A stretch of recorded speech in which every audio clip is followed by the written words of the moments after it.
We are here with the Department of Neighborhood Development. I'd like to remind folks that this hearing is a public meeting being broadcast live and recorded on Comcast Channel 8, RCN 82, and Verizon 1964, and streamed at boston.gov/city-council-TV. I'd ask folks in the chamber to silence all your electronic devices. The conclusion of the presentation by the department and questions from my colleagues, we will take public testimony. There's a sign-in sheet to my left. We ask that you state your name, affiliation, residence, and please check the box if you do wish to testify. This year's budget review encompasses over 36 hearings over roughly 6 weeks. We strongly encourage residents, whether here in the chamber or at home, to take a moment to be engaged in this process by giving testimony for the record. You can do this in several ways. Come to one of the 36 hearings and publicly testify in front of us. Come to the hearing dedicated to public testimony on Tuesday, June 5th, anytime between 2 to 6 p.m. You can send your testimony to the Committee on Ways and Means, Boston City Hall, 1 City Hall Plaza, Boston, Mass. 02201, or email the committee at ccc.wm@boston.gov. Today's dockets are 0559 through 0563. Orders for the FY19 operating budget, including annual appropriation for departmental operations, annual appropriations for the school department, appropriation for other post-employment benefits, appropriation for certain transportation and public realm improvement, and appropriation for certain park improvements. Also dockets 0564 through 0565, capital budget appropriations including loan orders and lease and purchase agreements. I'm going to introduce my colleagues in order of their arrival. To my far left, District City Councilors Ed Flynn, Andrea Campbell, and George Zachem. To my immediate right, Councilor Tim McCarthy. To my immediate left, Councilor Frank Baker. And to my far right, Councilor Anissa Sabi George. Want to welcome Chief Dillon and her team, and I will hand it off to you at this point. Thank you, Councilor. I'm just going to spend a couple of minutes making some general remarks. Thank you. My name is Sheila Dillon, and I'm Chief of Housing and Director for the Department of Neighborhood Development. Testifying with me today are two of D&D Deputy Directors, Rick Wilson from our Finance Division and Donald Wright from our Real Estate Management and Sales Division. Also joining me in the audience are many members of my senior staff, including our new Deputy Director for the Office of Housing Stability, Dominique Williams, who you may or may not have met yet. They're also able to answer any questions you may have today during this hearing. In fiscal year 19, D&D will continue to strive and provide outstanding community development services to the residents of Boston. As you know, D&D's mission is to build strong, inclusive communities with access to stable and affordable housing. Our work really cuts across 5 main areas: creating low, moderate, and middle-income housing, ending homelessness, strengthening home ownership, supporting renters in housing crisis, and developing surplus city-owned property with neighborhood input to meet community development objectives. I'd like to spend just a couple of minutes updating you on how we are doing in each of our strategic areas, what we have planned for fiscal year 19, and then provide some detail on our operating budget. Let me start with housing development. I am happy to report that we are on track to meet the housing production goals of the Mayor's Housing 2030 plan. As you know, the plan calls for the creation of 53,000 new units of housing by 2030 to accommodate growth and stabilize rents and housing prices. As of March 2018, over 26,000 units of housing have been permitted and are either in construction or complete, and another 25,000 are active in the development process. In fact, with 5,300 new units permitted this last calendar year, it was our best year ever for housing creation in the 22 years that we have been tracking such metrics. Since the start of the housing plan, almost 10,000 units of housing affordable to low and middle income residents have been permitted or completed, including nearly 5,000 income restricted units with long-term affordability contracts. And over 12,000 units of affordable rental housing has been preserved. So not only do we have to build more affordable housing, we have to make sure the affordable housing that we have is here for generations to come. And to accommodate our growing student population and ease pressure on our neighborhood housing supply, something Councilor Ciolmo and others care a great deal about, 5,800 dormitory beds have been completed or in construction, and another 2,000 beds are currently in our pipeline. In fiscal year 19, we will continue to work with community organizations, nonprofits, private developers to advance the mayor's housing production goals. To stay on track, the housing plan calls for 2,600 new units of housing to be produced in fiscal year 19, including 1,300 units for low and middle income residents. We will also work very hard to make good on our promise to create more housing for our seniors by starting construction on 3 projects: 16 Ronald Road in Four Corners, 5 O'Connor Way, 47 new units of elderly housing in South Boston, and an elderly project on North Margin Street, hopefully in the North End. And we'll continue to work with our state and our development partners to preserve the affordability in the state-funded 13A portfolio. We've been working very, very hard on this. It's a very troubling portfolio, given that the tenants don't have any protections at the end of the affordability period. We'll recapitalize our acquisition opportunity program and push forward with our neighborhood homes initiative, building affordable homeownership opportunities for our residents. Our second strategic area is the fight against homelessness, where we continue to make significant strides. Through the Boston's Way Home Initiative, D&D and our partners have housed over 900 homeless veterans since July 2014 and put an end to chronic veterans homelessness in Boston. We have also housed over 480 chronically homeless individuals since January 2016.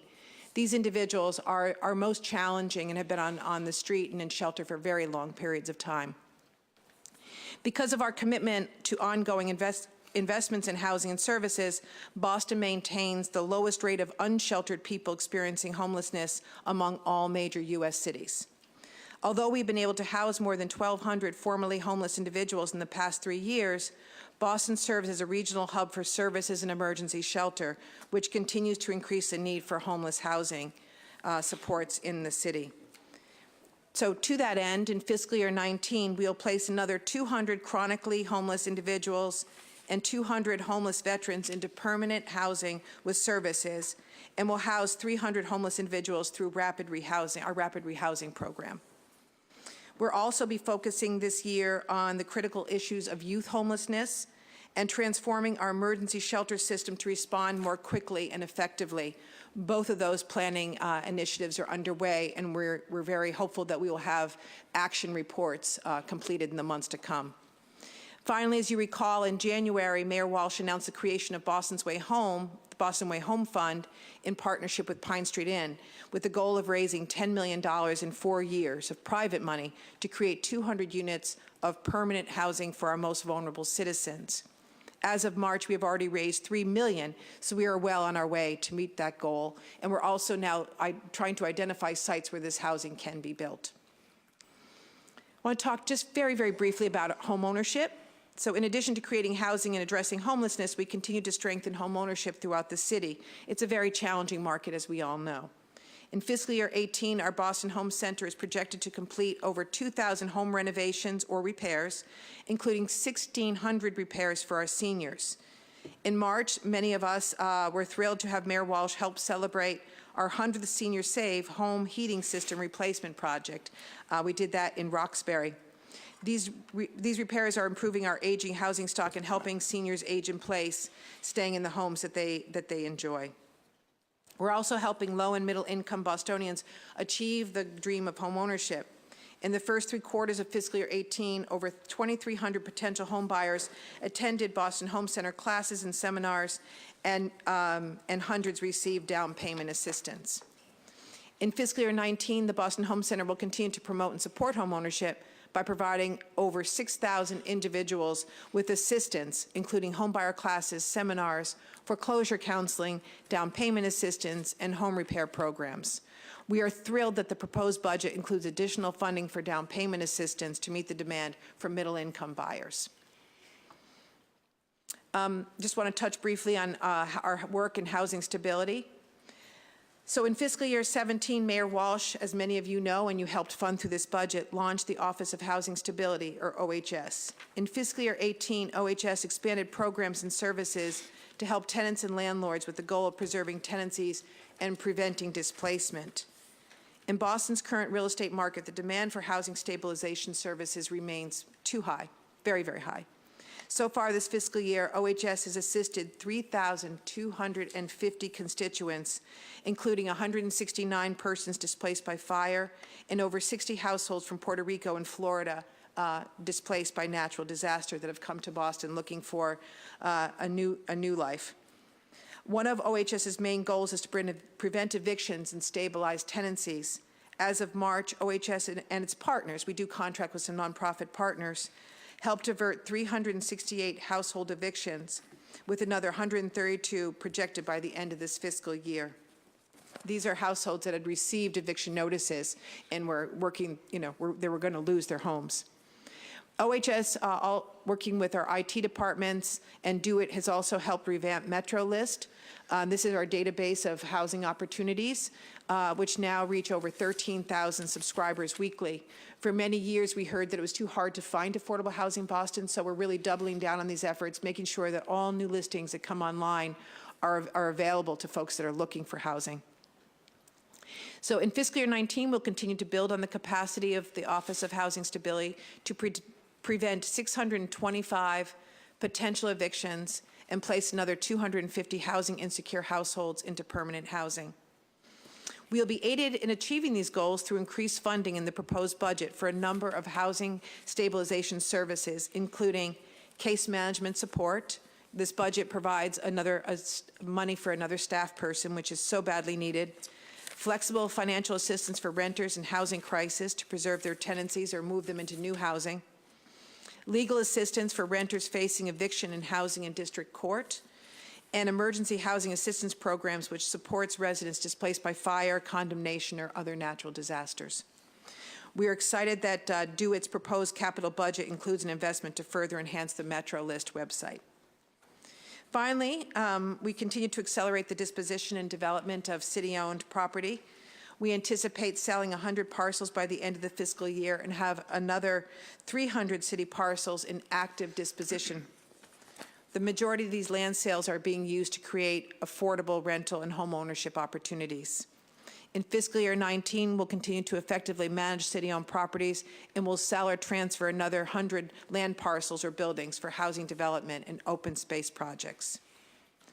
So that's what we've been doing in fiscal year 18 and what we have planned for in fiscal year 19. To wrap up, I'd like to outline the budget request before you today. Our fiscal year operating budget request totals $14.2 million, which represents an increase of $728,000 or $5.4 million over fiscal year 18. This increase is primarily due to the cost of living adjustments and additional funding for down payment assistance, housing stabilization initiatives, and land maintenance services to help better maintain city-owned property until we can dispose of it. As most of you know, D&D's funding comes from external sources. Our operating funds support administrative activities not eligible for external sources and fund the Housing 20 special appropriations, which support our work with at-risk tenants, the homeless, and various middle-income housing programs. We work extremely hard to leverage our operating funds to maximize external revenue. The proposed budget includes an estimated $78 million in external funds in fiscal year 19. These important funds, which primarily come from the form of grants from the U.S. Department of Housing and Urban Development, allow D&D to carry out a wide range of housing and community development programs and activities throughout every neighborhood in the city of Boston. It's important to note that the grant amounts you see before you were based on best estimates when we submitted our budget earlier this year. Just last month, however, Congress passed an omnibus spending bill that increased HUD's community development block grant by 10% and our home funding by more than 40%. HUD has not released the exact ward amounts of each community, for each community, but we anticipate that our funding will be increased by similar levels. This was especially welcome news considering the President's budget call for the elimination of CDBG and home. The President is already proposing an elimination of both of these critical programs in fiscal year 20, but we'll continue to fight with our partners at the federal level. So in the upcoming weeks, we'll receive our exact award amounts and we'll go before the Housing and Community Development Committee for approval to accept and expend fiscal year 19 grants. Finally, we'll continue to leverage other city revenue sources, including Neighborhood Housing Trust, linkage, Inclusionary Development Program, and CPA, Community Preservation Act funding to support our housing development goals. This year, we've worked closely with Director Christine Poff and the Community Preservation Committee to help set up that office and issue their first funding request for proposals. We anticipate working with our development partners to seek CPA funding in fiscal year 19 for housing production and preservation projects.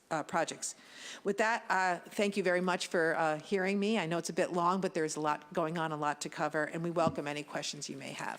Thank you, Chief Dillon, and let me first start by thanking you and your entire staff, but in particular Donald has been very helpful to my office over the past couple of years, especially with data and other, a lot of other stuff. But I also want to mention Devin Quirk as well, and my friend, neighbor, and constituent Beth Gavin.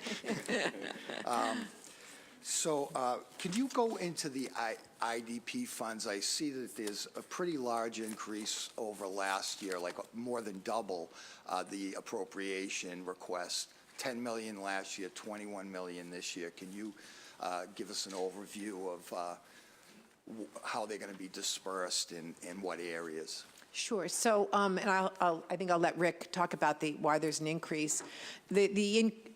Generally, you know, what. I'm sorry, I did want to mention that we've been joined at the beginning of your presentation by Councilors Michael Flaherty as well as Councilor Lydia Edwards as well. Great, thank you. Thank you, sorry. Sure.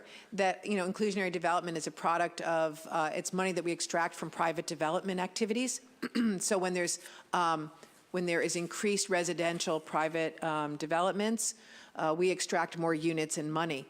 So as soon as we project out we're tracking IDP as linkage very, very closely these days. We know what's coming in. We know what we can anticipate receiving, and we have transparent requests for proposals where we're seeking the best developments to fund. But I'll turn it over to Rick. He can talk a little bit more about why the increase. Thanks, Sheila. So the swings are actually, it's important to note that that's not what we expect to collect for that fiscal year. If you actually look back over the past several years, I have it in front of me, we collected about 21 million in FY16, 22 million last year. I think so far this year we've collected about 14 million or so. But what's in the budget before you is what we expect to commit. And that's really, these are big construction projects, and it's just the timing of when these projects are receiving state funding or they're ready to move forward and close out all of their financing. So it's been actually pretty steady over the years. It doesn't mean that we got a huge increase in revenue next year that we're expecting to expend.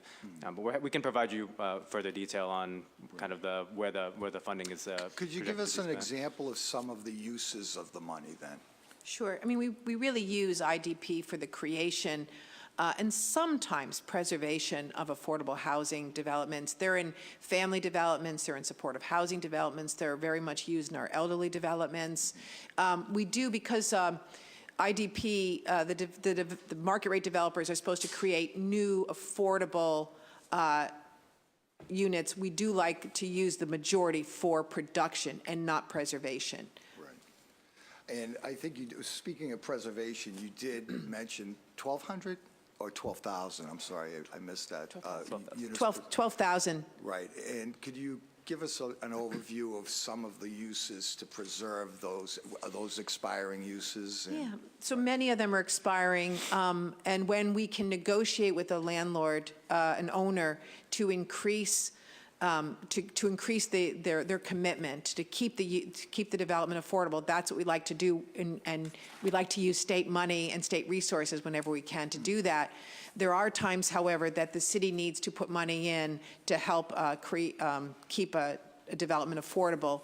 We worked on a very high-profile development just several months ago in the Fenway that we were going to lose. It was 54 units, I think. And so we did put millions of dollars into that particular development that was city money to keep those units affordable. There was a lot of very low income and elderly living in those units. So we do like to use state resources and have Mass Housing and DHCD do refinances and work with developers, but sometimes the city does have to commit its own funds to keep them affordable. And we are spending money helping the BHA reduce some of their units that are becoming obsolete. And we do count that in our preservation activity. Right. And what is the balance of the IDP? And well, let me back up. So the BPDA still collects the funds and then transfers it to DND? So it's actually working very well now. The BPDA enters into the affordable housing agreements. So they actually sign the developer up and get them to pledge based on agreed upon formulas, no negotiation, agreed upon formulas, how much they owe. And they can do on-site, off-site, and sometimes they can pay out. If money's involved, those agreements go to Treasury. Treasury then collects from the developer, and then we put out RFPs and get the money committed by some pretty strict underwriting. So it's many departments working together. Right. And I think JCHE has some of those funds for the newer units on Chestnut Hill Ave. I'm getting a nod. Yes, they do. Great. Yes, they do. Great. Okay. I'm running up against the 5-minute timeline. And we've been joined by Councilor Matt O'Malley. Let me now recognize Councilor Ed Flynn. Thank you, Councilor Siamo. Good morning, Chief Dillon. Good morning. Chief Dillon, could you explain the IDP funds? When the city has those funds, how do you determine where they'll be used? Does it stay in that neighborhood? For example, the booming South Boston waterfront, a lot of development going on there. It's a short walk to Chinatown. It's a short walk, obviously, to South Boston. Is any of that money being used to house people in those two neighborhoods? That's a great question, Councilor, and we do receive it a lot. I mean, it is the best outcome when we can take money being generated from a particular neighborhood and reinvest it in that neighborhood. That is what we like to do. There are times, however, when we're going to start collecting money from a particular development, and we realize that there's not a companion affordable housing project going on, and so it is hard for us to hold back money for years. But it is always, especially in South Boston, if we can find an affordable housing project, we really do try to get that project money. Just two good examples: West Broadway right now is under construction, and that is getting IDP money, a good amount of money. And the elderly project that's going to happen in O'Connor Way, that is also receiving IDP off-site benefits. So we do that every time we can.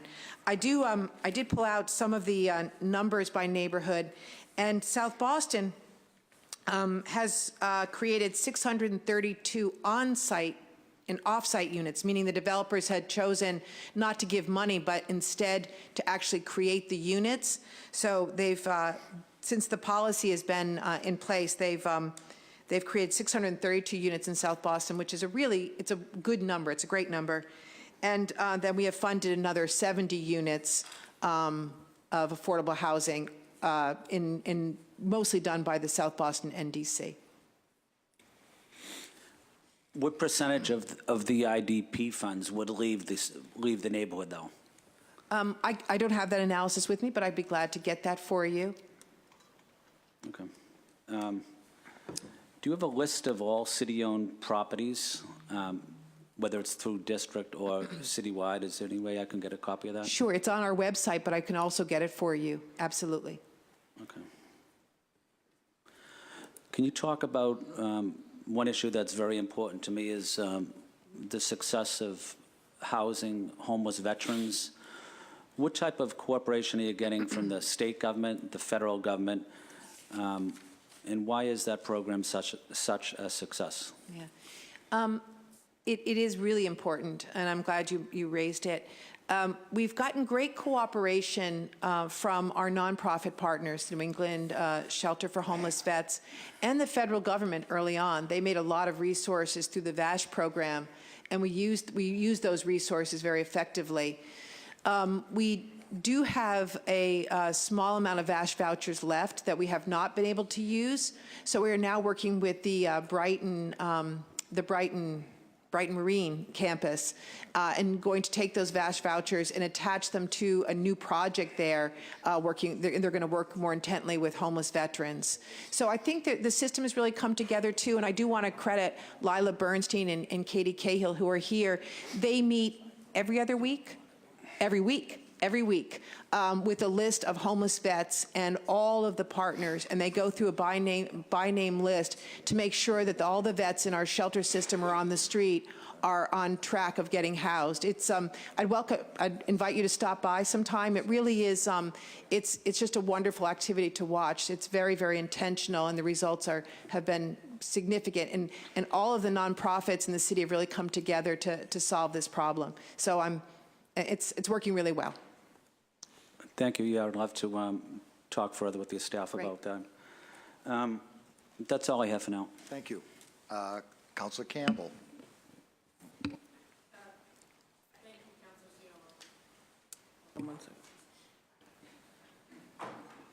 Thank you, Councilor Siomo. Thank you, Shane. And thank you, Chief and Rick and Donald, for being here. And thank you to your team members as well for the work that you guys do. I know it's not easy work.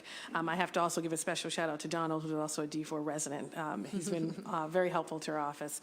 And Chief, just some quick questions. On the IDP and the linkage assessments and the money that comes in, just sort of, this is an information request. If we could get the money over the past few fiscal years for both of those, where they're distributed, I think following up on Councilor Flynn's question, how much is sort of distributed and for what purpose?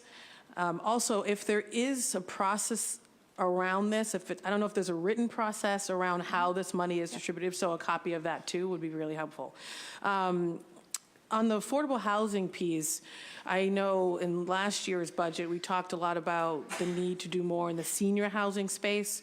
So where are you this fiscal year compared to last year? And I want to thank you for being frankly candid, even in last year's fiscal budget, which was, that we could be doing a lot more. And so I'd be curious to see where we are compared to fiscal year 18. And if we're not doing what we would like to do, what's the limitation? Is it resources or is it something else?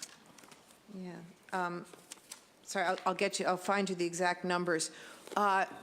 We are not meeting our elderly housing goals that we put forth in Housing Boston 2030. But I feel very confident that the numbers that we put forth on creating affordable elderly housing, we're catching up. As I mentioned in my remarks, we are now moving on three very important, actually 4 important sites, and 3 out of those 4 are city-owned land. So we're going out very intentionally and saying, we've got this land, we want to build for affordable elderly housing. And the response in the communities has been good. I think we need to find more opportunities. It seems like when the city gets very intentional about it and says we want to develop additional senior housing and we want to do it here, then developers come forward and respond, and then we can make resources available. Great. What we still haven't seen and is developers coming forward and creating not market rate housing for seniors like we do see in the suburbs, quite frankly, with wraparound services. And we're asking a lot of developers why that's the case. They say it's very expensive to build in Boston, which we know. They also say that the seniors moving into the city are a slightly different breed, and they don't necessarily want to move into elderly market rate housing. They're moving into elevated buildings that are, more age integrated. That it's just if you're moving into the city or you're a city person, you don't want more of a suburban model. So we do need to rethink that goal going forward, and that's part of our pulling the housing advisory together soon to really look at that, because we know it is the fastest growing portion of our population, and we're not seeing the market respond. But we are going to continue to build affordable elderly Awesome. I housing. would love to see the numbers in terms of the elderly housing in the 2030 plan, but I would add, we hear that from constituents, particularly in, say, Dorchester and in parts of Mattapan, my district, folks who want to downsize because they have these large homes and would love to move into a building, but frankly, a building that is intergenerational, not just sort of senior assisted living. And I think Councilor Baker talks about whether it's building on top of a library or something else. So it's good to hear that. Two more points. One is, are we doing this $5 million voucher program? So we're looking at it. It's not in this year's budget, but we are certainly looking at it very closely. It's for us, it's been analyzing the trade-off of doing the voucher program. If we have the same resources, doing the voucher program, it doesn't allow us to continue to invest in development. And it's been our calculation that we get additional units by doing development over 20, when you look at 20 or 30 years, and we can help more families and individuals. But we are continuing to look at it very, very seriously. I know it's something I'm sure Councilor Zakin would bring up, but I fully support his request. And I was just at a conference with other council presidents, including the gentleman from DC who was talking about the success of that program and finding more creative tools. And now that we have CPA, thinking about how a piece of funding from CPA, maybe IDP, could be matched up to do a voucher program. And lastly, just the McCormick. That came up in conversations related to BPS possibly transferring land to D&D. Has that ever happened before? And is this in connection with a plan related to the facilities plan? So where did this come from, and where is it going? Okay. So I think I testified last month at the school committee hearing. There is discussion right now about whether that field next to the McCormick could be better utilized. Could there be a private partnership so that site can assist more children in the neighborhood, assist the school children more, assist the neighborhood, and be more activated. The administration has got some folks that are kind of like, wow, that we could do something with this. We could make this really great for the neighborhood. So the conversation was, does the school department surplus it to us? Let us run a community process on that piece of land. If it doesn't meet the school committee's goals, then the land would revert back. Now we're talking to legal about whether we even have to go through that. Why don't they just have a conversation with the neighborhood? So more to come on that. The idea is not to do housing there. It's more how can we support the school in the neighborhood with a more activated piece of land. Is it possible, though, for at some point down the line, looking at properties in other departments for housing purposes? Sort of, has there been transfers from other departments, whether it's BPS or somewhere else, to the D&D for housing purposes? Oh yes, we receive all surplus property. So we've developed old schools into elderly housing, empty fields, parking lots, those kinds of things. So, and as we continue to dispose of our own property, that critical eye is going to become more important. And we just did the what's the assets, public assets. Housing with public assets, RFI, thank you, where the Housing Innovation Lab has put out a bunch of public assets, libraries and schools and parking lots, just for the community's good thinking and ideas on whether we can combine housing and other uses and get a refurbished public asset. So that work is underway, and it's online now too if you want to look at some of the ideas. It's the start of a process, it's the start of a conversation, but other cities are looking at how can we use our public assets better and get more from them. And my last thought is just, one, thanking you and your team again, and looking forward to reviewing the information. There's a study that's going to come out and hasn't yet, I think, by National League of Cities, looking at the largest cities in the country from 96 to 2016 in terms of affordability and pricing out and displacement. And there was sort of a peak preview, and I think Boston is going to be at the top of that list, which isn't necessarily a good thing.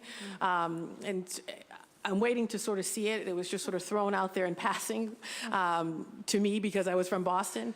And so I'm waiting to see just sort of where we might fall with respect to other cities and looking at 96 to 2016, because we're doing a lot of innovative and creative things, but we always want to know whether or not it's having a dent and making an impact before we lose, you know, our neighborhoods, right, and the diversity of our neighborhoods as they currently exist.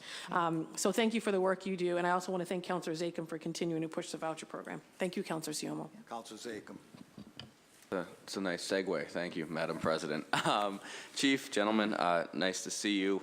Thank you for everything that you're always doing every day to address housing issues in the city of Boston. I will lead off. I don't think it has to be asked again, but I do want to reiterate my support. I see Michael here from the Coalition of HUD tenants who have been really pushing the housing voucher program. I think Council President allusion to what the success of the program in D.C., which is, you know, really where I think our ideas for this came from, and it works really well there. And I understand that we have limited resources, and they are always limited. And I think with the mess in Washington, they may be even further constrained. But at the same time, the need for permanent, stable housing only gets greater. So I would just encourage and reiterate my request that we do put a housing voucher program, city-funded, in the budget. And beyond that, I have a couple quick questions. Councilor Baker and I filed last year, when we refiled this year, a bill around notification for evictions. You know, I think it was, I won't call it a companion, but it was related to the Jim Brooks bill, and it was an ordinance because obviously the Jim Brooks bill up at the State House, sort of out of our hands at this point. It was a bill that would require landlords to notify your department of any evictions, and then would allow your department to send information to tenants about their rights, about Office of Housing Stability, you know, that sort of thing. I just, you know, I think we're going to be working together on this with the new chair of the, well, not that new, but chair of the Housing and Community Development Committee, Councilor Edwards, to make sure that we get this in place to address some of the displacement issues. And just wondering what your thoughts were on that, and how your department, how the Office of Housing Stability would be able to put that in place, and maybe what's happening now and how we can help. Yeah. You know, we have been very supportive of the Jim Brooks Stabilization Act, and are a bit disheartened that the state seems to have issues with something that has already been pretty watered down. So we're hopeful that we can get their comments and work on getting something that they can support ASAP. I've been a little bit hesitant on the ordinance just because of its the ability of, I mean, I don't know how we enforce it. And anytime something's put in place, the population and citizens think that you should be able to enforce. And I just don't know what the enforcement mechanism is here. So that's my only concern, Counselor, and I think, you know, we've talked about that. How do you feel right now about the setup for whether it's housing stability or your department generally to intervene? I know, you know, there's no real-time notification, at least from landlords. It's often we rely on neighborhood groups, individuals, to let us, either our individual offices or you or the mayor's hotline, know about this. How do you feel that the current response is to folks who are being evicted? And, you know, I think typically once they, if it's in time and know about their rights, they can be very successful in arranging a settlement or getting significant relocation payments. I mean, how do you feel that's going right now? You know, there's still too many evictions, and there's still too many landlords asking tenants to leave. I mean, I just have to express my frustration that we're a great city and we don't need to be doing this to folks, but okay. So I think when we get the call, we've got some very skilled personnel that are answering the questions. They know how to coach people on their rights. They know how to coach people on getting rent arrearage payments. So I think they are doing an admirable job under very difficult circumstances. But you're right, the calls have to come into us, and that's why Jim Brooks was going to be so helpful, because we were going to get that information, and once landlords knew they couldn't evict until they did that, they would not be able to go through an eviction process until they filed that. I think it was going to be a very powerful tool. So I think we're doing the best we can but folks have to know of us. The word is getting out. We are receiving over 125 calls a week. So people do know it's a resource, and they know that we're getting results, so I think people know to call. But still, it's, we're not reaching everyone. No, I look forward to working with Councilor Baker, and it's in Councilor Flaherty's Committee on Government Operations, and obviously you and your team to see what we can do in the interim without state action. And my final one, Mr. Chairman, we have, I've been working, and we've had a hearing here with Fenway Health and the Fenway Institute around LGBTQ-friendly senior housing. And I know they're looking at taking or transferring some city-owned land for potential projects, not in my district, unfortunately, at this time, but it's a really important need, and they're actually going to be in here talking to the council, I think, in the coming weeks to remind my colleagues it's an interesting topic, an important one. What are your views on that? Do we have any? Oh, we love this project. We've met with them several times. We're too enthusiastic about it. They just have to find a site. They are looking at some city properties that haven't been surplused yet. We're giving them our land list to see if there's something there that would work for them, and we're also encouraging them to actually just buy a piece of land, and we could help them with the acquisition. So it's a great, great project. We want to do it. They just need to land on a location. Great. Thank you very much. Thank you, Mr. Chairman. Thank you. And we've been joined by District City Councilor Matt O'Malley. Councilor McCarthy. Thank you very much. He already got some love earlier. Oh, he's getting double love. He is. You are worth it. You absolutely are worth it. Good morning, everybody. And that's a good segue for me, Councilor Zakhem. That project with the LGBTQ community is looking at the Rogers School in Hyde Park. Yes. I would love for them to get that building, or somebody to get that building. When that school was closed 4 years ago, I will be very honest with you, the only phone calls that I received was from the local businesses saying, please don't open another school. Middle school's tough, as you know. And when the doors let out, the businesses were affected negatively when kids came out. And it's right where, if you know where the building is, and I know you do, it's right in the middle of a neighborhood, and this would be perfect addition to the neighborhood. So thank you very much for the layup, Councilor Zakhem. A lot of the housing questions have been answered. The one question that I still have issue with is, so we're building 2,650 new units, which is unbelievable, and then we say low, moderate, and middle income. What is that? What is low, moderate, and middle income? I mean, is there numbers? Is it a, you know what I mean, like a spectrum? Yep. Well, it's tracked by actual income bands. I mean, we're pretty exact about it. Low is typically housing that's under 60% of AMI, and I know there's the big AMI, BMI debate continues and rages, but it's for a household of 3, it's making less than $50,000. Middle income deed restricted is really for families making 70% or below, and that's in the 60s, depending on the family size, maybe up to 70. And then we do look at it's a little controversial, but we do look at the market rate units coming online, and we say, okay, is any of this, what is non-luxury? Where can middle income families and individuals making about $125,000, where can they live? Is any of this affordable to them? And we count those numbers as well. So yes, every unit that we count has an income band associated with it. And we'd be glad to get you those details, with the income bands, so you can review. That'd be great. We have a lot, as you know, a lot of development in District 5, or potential development, possible development happening, and those questions continue to come up, exactly what these buildings will look like ultimately at the end. Yep. And Josh had talked about the voucher program, and I think something like a voucher program has a possibility of working. My thought, and Councilor Siomo and I have had this conversation many times, is that instead of helping out with a voucher for rentals, to help out for home ownership. A lot of the developments that are coming specifically into the Reeville section, I've asked those developers to start looking at, condos or ownership. I think when there's skin in the game, it tends to be a better development, a better project for everybody involved, whether there's low, moderate, middle, or even luxury at the tail end. And when that spectrum is covered, there seems to be a lot of success. And I always go back to the Beach Street development in Rosendale. That used to be a very tough BHA. It really was. And this is going way back. I mean, honestly, when I was the neighborhood coordinator for Ray Flynn, I used to go to those meetings, and there wasn't a single piece of grass in the entire development, only the grass that grew up between the cracks. And we found out the reason why is because there was arsenic in the ground, and the best way to get rid of arsenic is to cover it, not get rid of it. And then we had the Hope 6 grant.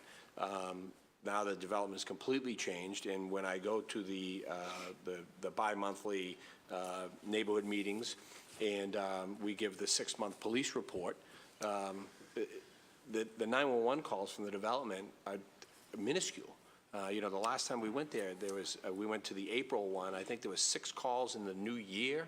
3 were for medical, 2 were for domestic, and 1 was for loud music. I mean, these are numbers that reflect.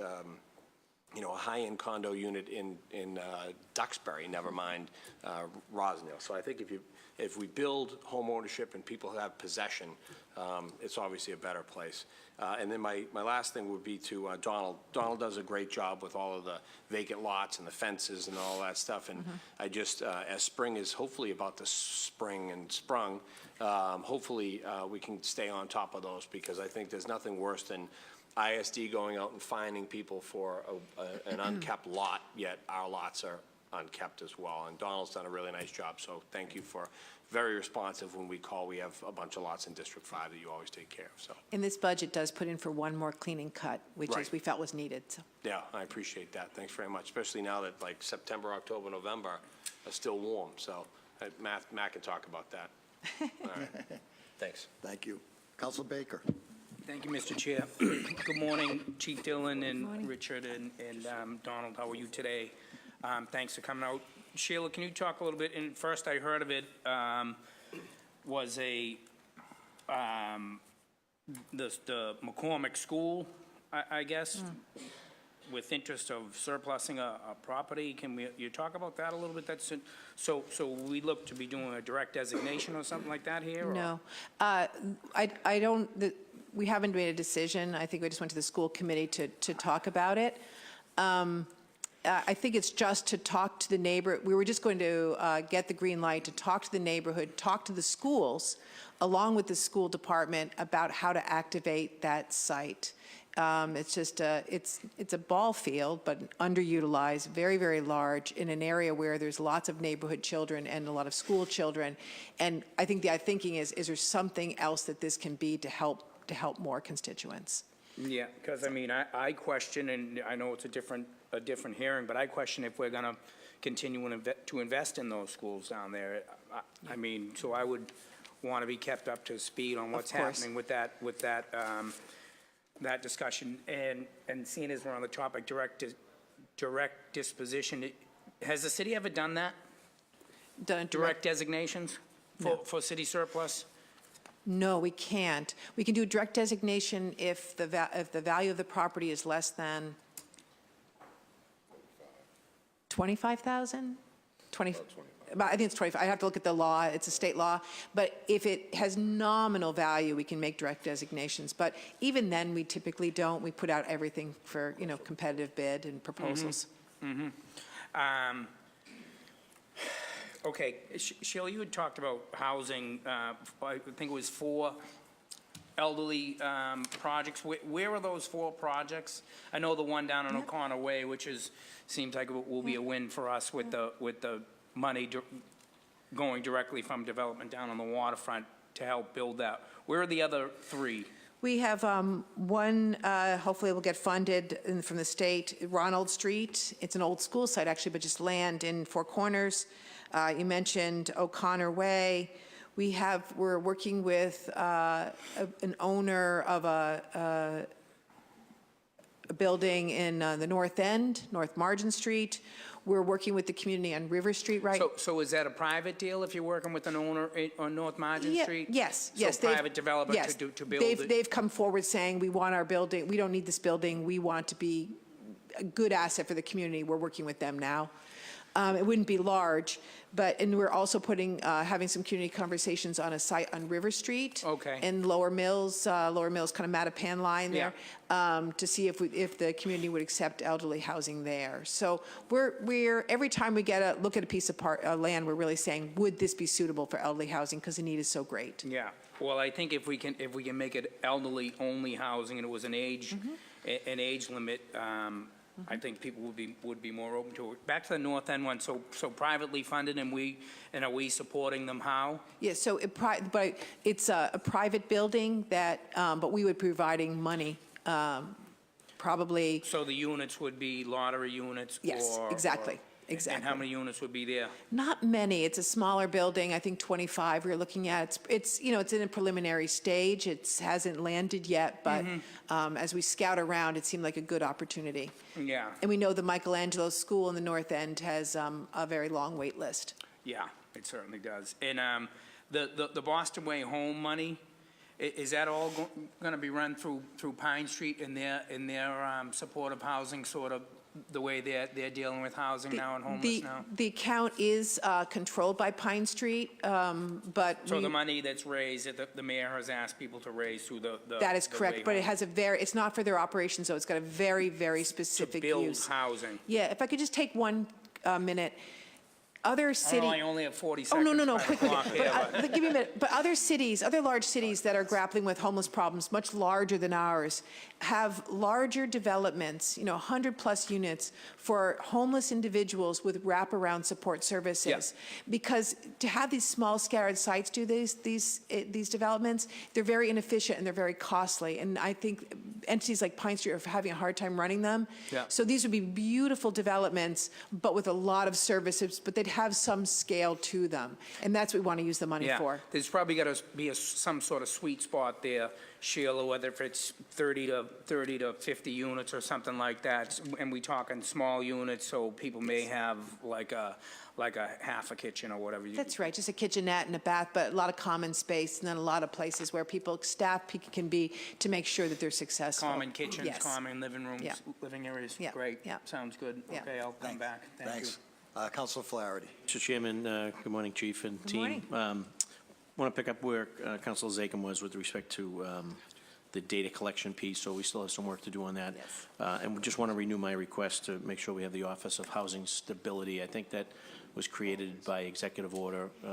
One would argue that should be created legislatively through the partnership between the mayor's office and the council to give it, I guess, those codifying legislative empowering powers that allow them to sort of effectuate, particularly around fees and fines. So if that's still the opinion of either yourself or others, we just need to make sure that that's done so we can move forward on the data collection piece as soon as possible. I want to follow up on and get your thoughts on if you have any initial thoughts on that. No, I've heard you mention this before, and I just made a note to myself to follow up with you on this. So, Gotcha, yes, thank you. yeah. With respect to the IDP stuff, you had mentioned there's 632 units on-site housing in South Boston. Out of how many citywide, and out of over how many years? That's obviously not in one calendar year. I know that, for example, like the O'Connell project you had mentioned, we've been probably talking about that now for 5 years, Yeah.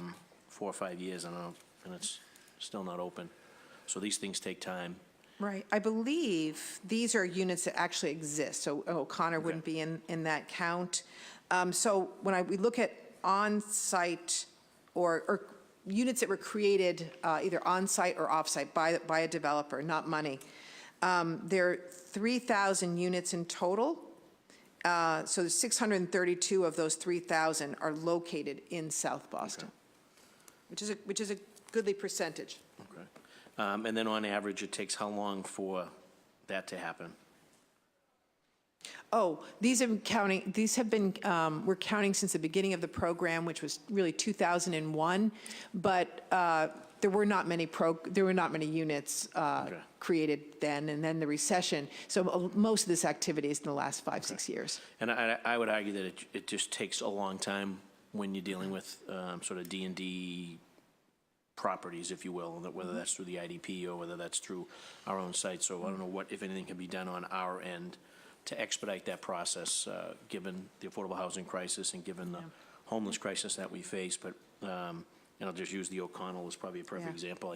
I want to say we started talking about this 5 years ago, and there's still not a senior in that residence yet. So what is it that we can do if we're looking at ourselves, if we're a CEO saying, how do we manage this better? How do we streamline this better? How do we become more efficient? You know, and instead of having it viewed as sort of a bureaucratic nightmare, which is why I think people would tend to shy away from doing business with us. I'd love to do it, but you know what? It's so arduous. It's so task. The pages, the books, the volume. I'm just going to do this. How do we change that so people say, you know what I'm going to do with my affordable contribution? I'm going to call D&D, and I'm going to get a unit online ASAP. How does that happen? Because if it could happen, I think would have more participation. Yeah. You know, I share your frustration. Affordable housing production takes too long. We're either waiting, our projects are waiting at the state, waiting for state resources that sometimes take 2 or 3 years to line up. So that is something I find very frustrating. With O'Connor Way, the project was getting off-site contributions from 2 seaport developments that were stalled. And that's the reason that O'Connor Way took a long time. Sometimes, if a developer's got all their approvals and they're just looking to land the units, it can happen within 6, 7, 8 months. This particular one was tied to a couple of developments that you probably know that had lawsuits, et cetera. And because the market rate development was held up, the affordable was held up. We probably should have talked about or thought about swapping out for another. But I think the relationships and the understandings had been made. So, but I share your frustration, Councilor. Very good. CPA, obviously, thanks for your participation, your partnership this year. Thank you. I like to always add that had the previous administration allowed you to participate, we would have been able to been beneficiaries of tens of millions of additional dollars. That said, moving forward, appreciate that the Walsh administration appreciated the value in the CPA. There was a round of funding that's going out in May. I'm not sure if you jumped onto that one, but do you plan to file any application for the September round? And if so, what types of projects are included in that? So we are pushing, we would never let parks get all the money in this first round. So we are pushing smaller developers that are ready to go, because I think the cap is $500,000 per project. So we do have a pipeline of projects that are going to be submitting applications. And then this fall, we'll be looking at more of our traditional, probably more expensive projects to go in. But yes, we're going to utilize every bit of money that we can from In sort that. of a gap financing participation? Good. Yes, gap, but we don't want developers too to be coming to linkage and IDP and then CPA. So we're going to be looking for projects that really need the CPA money. Very good. And then just lastly, we're becoming the city of the very rich and the very poor. What is D&D doing about the middle class? And I'm talking about that college graduate just starting out in the workforce, strapped with some student debt, and paying a pretty decent rent, and/or 2 newlyweds that want to make a commitment to stay in the city, the neighborhood they were born and raised in. Chances to move those percentages to get that demographic. We seem to do a great job with the luxury condos. We seem to do a great job around the affordable piece for the low income and for homeless. But I'm really concerned about that middle sector, that the college educated, the workforce, the brain power that's going to take the city to the next level, and they're being priced out of Boston in record numbers. I couldn't agree with you more, and we are very focused on middle-income production. We need the market to step up and continue to produce things that middle-income households, young families can afford. And I agree with folks that have said that we need a more affordable, not big A affordable, but more market rate affordable homeownership product too. We're funding some of that, but I think the market needs to do that as well. That's why we count every unit, because we're not, it seems like when you look downtown that we're building just luxury housing, but we're not. We're building housing across the spectrum. But I think we need to ask developers, every time they come to you or me, we should be saying, and what are you doing for the middle class? Right. Some of our affordable projects that we're funding, we are asking developers to do a mix of incomes, do the low income affordable, but also have a band for middle income. That's important. This budget has an increase Can I in. just ask you, what is your definition, like, and I'm not, just forget, Yep. put the percentages aside, like the 150, the 160, just give me real numbers. So, young person starting out making between, say, $60,000 and $80,000, college educated, again, strapped with some student debt, paying a decent rent now, they have any shot at getting anything in D&D? Or is it they're making, because what's happening is they're making just a little too much money to qualify, Yep. but not enough money to afford to live in the city. Right. And I think that's the demographic in those we got to change those percentages to go after those kids to keep them in the neighborhoods that they were born and raised in. We are developing some rental housing in those bands, but you're right, we're spending most of our money in a lower income band for rental. We are funding homeownership projects that are, I'm going to use 80 to 100, but really it's like you said, 60, 70 in there. 60, 70 grand a year? Yep, Is it? yep. And the BPDA's, their IDP units that they're doing on site are very much in that sweet spot. And we're seeing a lot of middle income, young college graduates, couples avail themselves of the BPDA lotteries. And that really, all of the IDP on-site units are sort of in that, high 50s, 60s, 70% AMIs. So I really think that a lot of the IDP units that are being created are for that sort of the demographic that you're talking about. So we need to ask the market to do more. I think IDP is really servicing that need, and we're looking more at mixed income developments every chance we get. We've heard in Dudley most recently that people really want to see a third. They really want to see that middle income band in neighborhoods as we put out RFPs. So we're going to continue to do that. Thank you, Chief. Yep. Thank you, Mr. Thank you. Chairman. Councilor Asabi George. Thank you, Chairman. Thank you, Chief Dillon, for being here. I want to just first, for the record, thank you for your leadership on the Family-Led Stability Project and a lot of your office's work in partnership with some other departments around family homelessness in particular, and for including me in that work, because it is very important for us to make sure as a city that we're not forgetting about family homelessness as we Yes. focus on individual homelessness. I just want to follow up on Councilor Flaherty's line of questioning around the some of the inclusionary housing and the lotteries for both rental and home ownership opportunities. We talked about it, I think, last year, and we've talked about it over the year. Has there been any gains in relation to fair housing and helping individuals who live in a particular community stay in that particular community through ownership or rental lotteries? So we have gotten approval from Fair Housing to give some priority, and I'm going to get you a better answer than this. I know it, but I want to write it down and give you the actual policy, Counselor. But if a neighborhood is diverse, if it meets Fair Housing's definition of being diverse enough, then we can give priority to some folks from the neighborhood that would be getting displaced. It's more complicated than that. That's why I really want to get you the language. If, though, a neighborhood is doesn't meet the Fair Housing Department's definition of diverse, then they think that neighborhood preference, as does HUD, would be a fair housing violation. We are working with our Fair Housing Department here in the state right now on what I think would be a very good policy that I don't think has any fair housing issues, although I'm still trying to work with the state about 4 months later, that would say if new affordable units are coming online and you can prove that you are at risk of having to leave your home in Boston, leave your home because you are rent burdened, that you could access those, some of those units would be set aside and you would have preference to some of those units. So it's not neighborhood-based, but it's need-based, which I think is also an interesting concept. Because right now you have a lottery and, everybody can put their name in, which is fine, and they pick out, names from a lottery. And that's a very fair way of making sure that everybody has equal chance of getting those units. But I think sometimes if you're a family and you're paying 50, 60% of your income towards rent, that the new units coming online should serve you better. So I'm really working hard on that policy. Great. And to participate in any of the lotteries, do you need to be a Boston resident? You have preference. If it's state funding, 70% of the units can go to households that are living in Boston. The state, because they have some money in their reserve, you know, they don't want 100%, but we get 70% preference.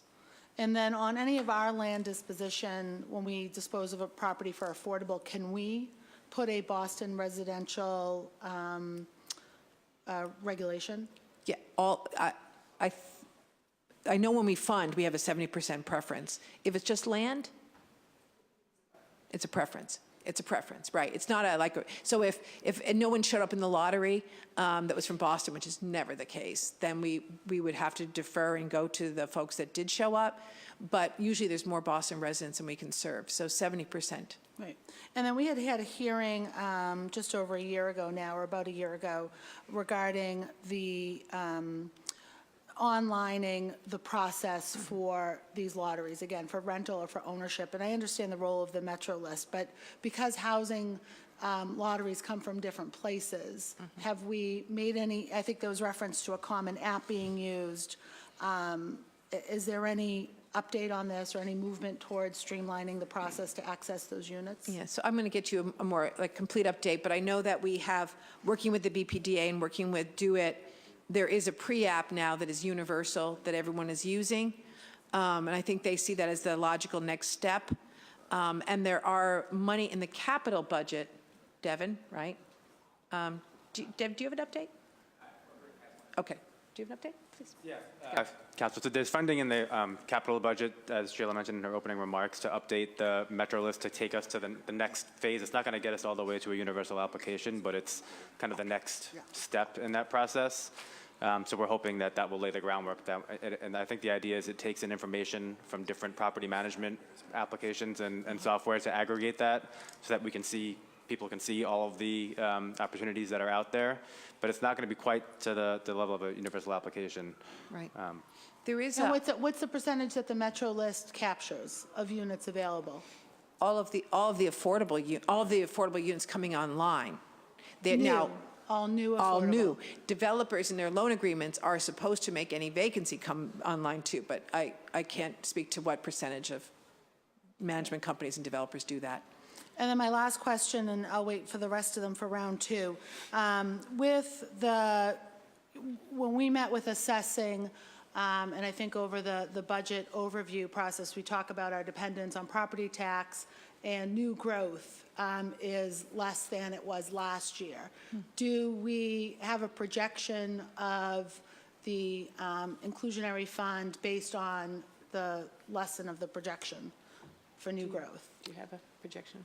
I don't have that in front of me right now, sorry. But it does very directly impact the production of affordable units on your end. So that, I think that would be good to know as we're looking for less new growth, or we're planning for less new growth, we're also going to be planning for less new affordable units. Absolutely. I mean, we're getting the majority of our resources right now from new development. I will say that it's there's no major cliff because IDP and linkage pay in over 7 years. So it does help. I mean, even though we want the money like immediately to spend it on affordable housing projects, having it paid in over 7 years does help equalize year to year, so there's not a drastic falling off. All right, thank you. And I'll save the rest for the next round. Thank you. Councilor Edwards. Good afternoon, I guess, now. So I just wanted to start off on a positive note. I want to say congrats for the incredible amount of work that you have done in your department, and to all of my former colleagues. I love and miss you all. And I just wanted to say a part of that congrats is about the Metro List that is still going out. We still get those notifications and how much work went into that. Also on the eviction accountability, which I know that you're pushing a lot of the contractors or the larger companies to reveal that data to you. Yes. While we're in the middle of waiting to see if the State House will act Jim Brooks, and while we're hopefully trying to get some of the data out here in the city ordinance and dealing with what that requires with OHS becoming a formal entity. I know D&D stood up and specifically required the contracting entities to give some of that accountability. So I was just curious how that is going. Is that just starting now in the contract rounds? Do you have any data? We do have data. I didn't bring it with, Okay. I didn't bring it with me, but we're seeing a slightly positive trend. So I'd be glad to share that with you. Yep. But what we have noticed is that now I think we're shining a light on the eviction issue, Yeah. right? And I think that is very, very helpful. And I think it's interesting, we all call on eviction, I'm sure all you do too. When someone's getting evicted, we often have to call the top, whatever, and the response is better, I think, because now we're collecting the data and management companies just seem more responsive about evictions, which is really good. In the upcoming RFP, though, we are asking folks not only to give us information about their evictions, their numbers, but we're also asking them to give us a plan for reducing evictions. Like, what's your plan so that you're not doing as many evictions? And then we realized we didn't really know what a good plan looked like or a bad plan. So we're now working with folks, Kate Brady and Dominique and others to say, what is a really good plan? What's the best plan you can put in? What are we looking at? When we ask a development and management company for a good plan to reduce evictions, what does a plan look like? So we're now working on that, and that will be part of the next funding round. So I think it's starting to work. Does that plan include working more with Home Starts? Sure, it should The have all of the evictions, resources. okay. Yes, it should have all of the resources listed. Okay. And so I wanted to ask a little bit about the recent, I think it was a city audit on Section 3 hiring. And I think there's been some confusion about what it's actually saying versus what it's actually saying. Yes. So when you first look at it, it shows on the Section 3 hiring or on the Section 2, these are the contracts for Boston residents and looking at racial diversity. That in that audit, it showed, for example, of the Section 3 reporting period, that the contracts given out, construction contracts awarded, that it was, while D&D had reported $20 million, that number was overstated by $9 million. And so I think there's probably a deeper in the woods explanation for that. Yeah. Also the same when it came to hiring, it had Section 3 hires at 163, overstated by 28. And so if you could just walk me through what the... Yeah, we did take a look at that this morning, last night and this morning, and if it's okay with you, Council, I'm going to hand this over to Rick, who really knows the details. Thanks, Sheila. Yes, Councilor. So the Section 3 report is an annual report that we provide to HUD for all of our federal funded projects that we put funding into over a certain dollar value.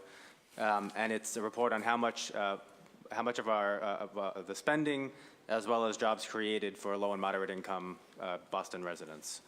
That finding that you're talking about was from fiscal year 2016. That said, as you pointed out, that we had overreported the dollars and the jobs created. The auditors provided us, when they provided the finding, we looked at it, and what we realized was that we had provided in the summary report for that year did not correspond or did not align with the backup that we provided, and that's what accounted for the discrepancy that they found. We acknowledge that mistake was made. It was an administrative error. It was a confusion around we were reporting 2 different years, and the backup just didn't correspond to the summary report. Since the error was found, we've already implemented new policies and procedures, so we have multiple layers of review to make sure that the calculations are correct and that the backup corresponds to the report. And we've actually already submitted the following year's report to HUD. They've looked at it, they've reviewed the calculations, and they've said everything looks fine. So we think we have a better system in place now to ensure that problem doesn't happen again. Excellent. Thank you for that. And I had some questions for REMS. And I had noticed that the department has a target for FY19 of 100 parcels of buildings to be sold or transferred. And I was just curious if you could break down, of the known surplus properties, what number are a result of tax foreclosures? Well, all of the assets that we acquire are through tax foreclosure or surplus properties. All the surplus properties are through tax foreclosures? Or surplus or tax foreclosure. Surplus coming from another department. Okay. So just rough estimate of the properties, how much are surplus and how many are tax foreclosures? just rough. I know this is. 95 tax, 5%, I'm not making this up. It's very, let me make this up. Vast majority. It's a very small percentage that are surplus properties. Okay. And so just on the foreclosure and the process and holding of the property, when you do get the tax foreclosure and ultimately a foreclosure happens, I'm fully aware of the immense amount of work that REMS especially has done to prevent people from even going into foreclosure. Again, another department I can commend on the amount of work, almost down to social work level, that you do to try and keep people in their homes. Yes. But in the event that it now goes into tax foreclosure and the law department's in that procedure, what's the channeling of that property to CDCs, to open space, to nonprofits? What happens at that point? Or is the city just trying to capture its tax dollars and moving on?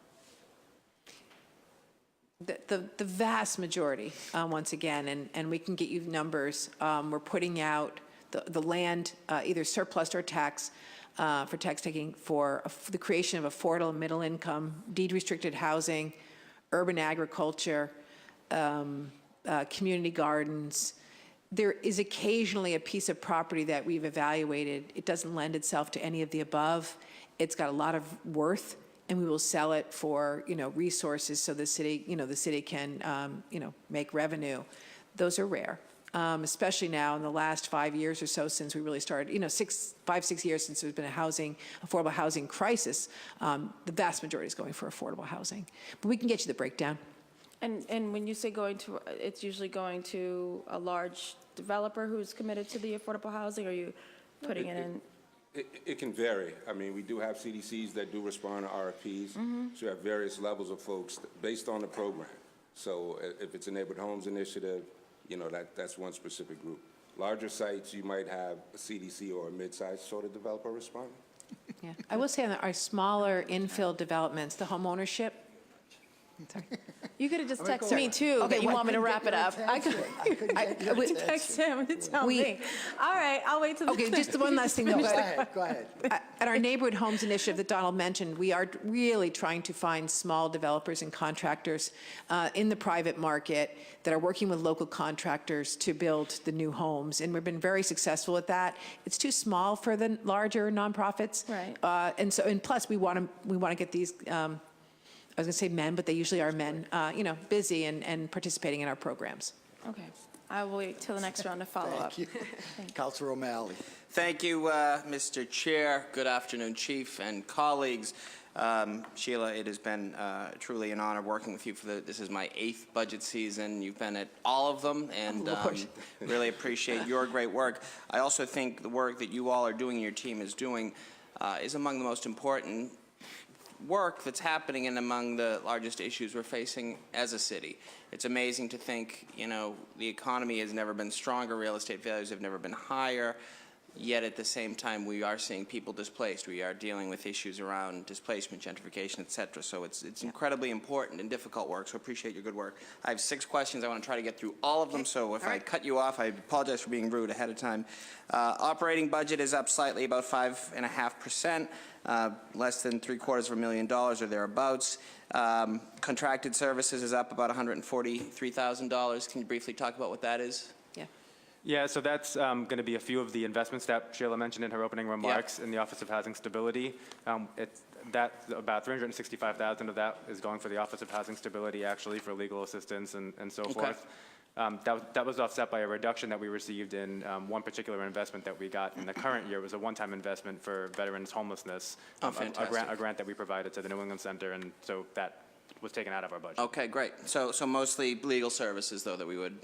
legal services, financial assistance, yeah. Great, okay. Special appropriation is up $415,000. What can you talk about that? That's primarily the down payment assistance. We got $500,000, yeah. And how many people took advantage of the down payment assistance program? A little over 100 last year. That's great. We're hoping to do more this year. Was that the first year it was in? How many years have you been doing this? For as long as I've known the department, yeah. And is it more and more? Is 100 a higher number or lower or average? Much higher. We're working with about 20 now member banks, and it's higher. Okay. And then permanent employees is up just about just under $200,000, yet, if I have it right, FTEs are decreasing slightly from 131 to 128. Is that just typical, small adjustments in salary? Yeah, I mean, so the dollar increases is primarily due to the just cost of living, the union contracts that were just recently settled, raises for folks. The one additional staff person that we're getting, the Office of Housing Stability, is contributing to that. And then, I think that's primarily it. Yeah. Okay, and then external funds are up considerably, 26%, about $11.6 million. Is that just new growth in all the development? Yeah, as the councilor asked before, that's primarily due to IDP, which is really just around the timing of when we expect to commit the funding that we've received in prior years to projects. I see. Okay, interesting. Of course, you all and Mayor Walsh has an ambitious 53,000 new unit housing goal by 2030. We have seen built or permitted slightly less than half of that through the end of last calendar year, about 25,000. So I think I know the answer to this. Are we on goal to? On track to meet that? Yes, on goal. Ahead of schedule? I think ahead of schedule. We're looking at population numbers now, and we're working with the region on their numbers, because I think as our population grows, it grows regionally, and we need them to step up as well. Do you think we'll hit 700,000 residents by 2020? Yes. Okay. Do you think we'll hit 1 million residents in our lifetime? Whose lifetime? Exactly. Fair enough. What percentage of market rate versus affordable among those 25,000 built or permitted units? Do you have that figure? I do. Do you have it? I do. Yeah, that's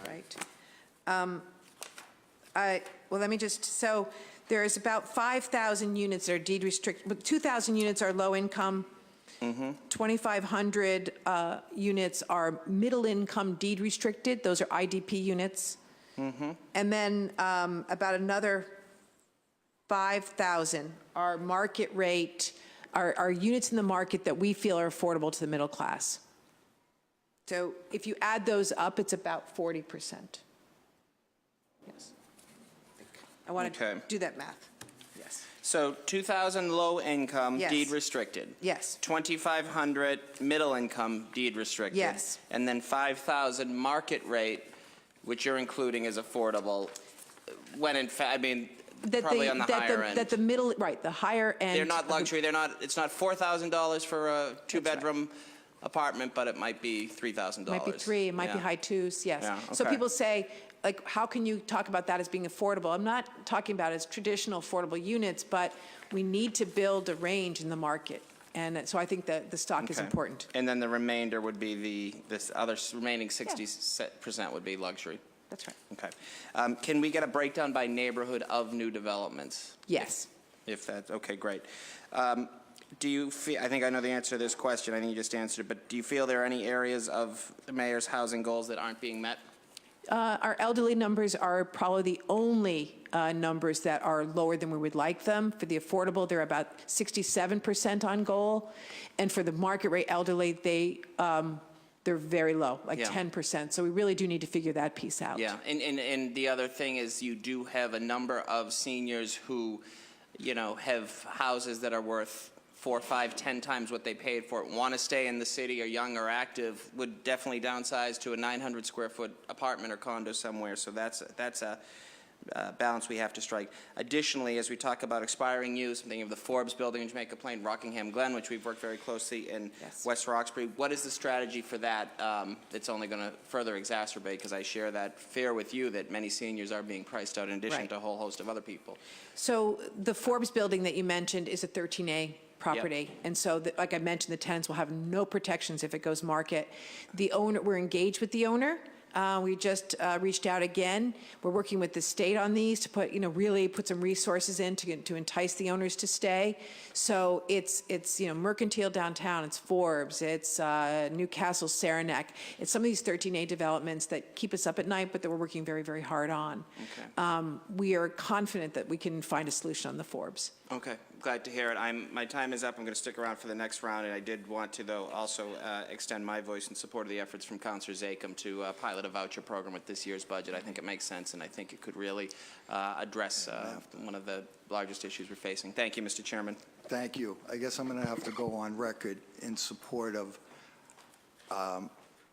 down payment assistance more than vouchers. If we're going to tackle the wealth gap in this city, we need to get people out of rentals and into home ownership. So I want to be on record for that.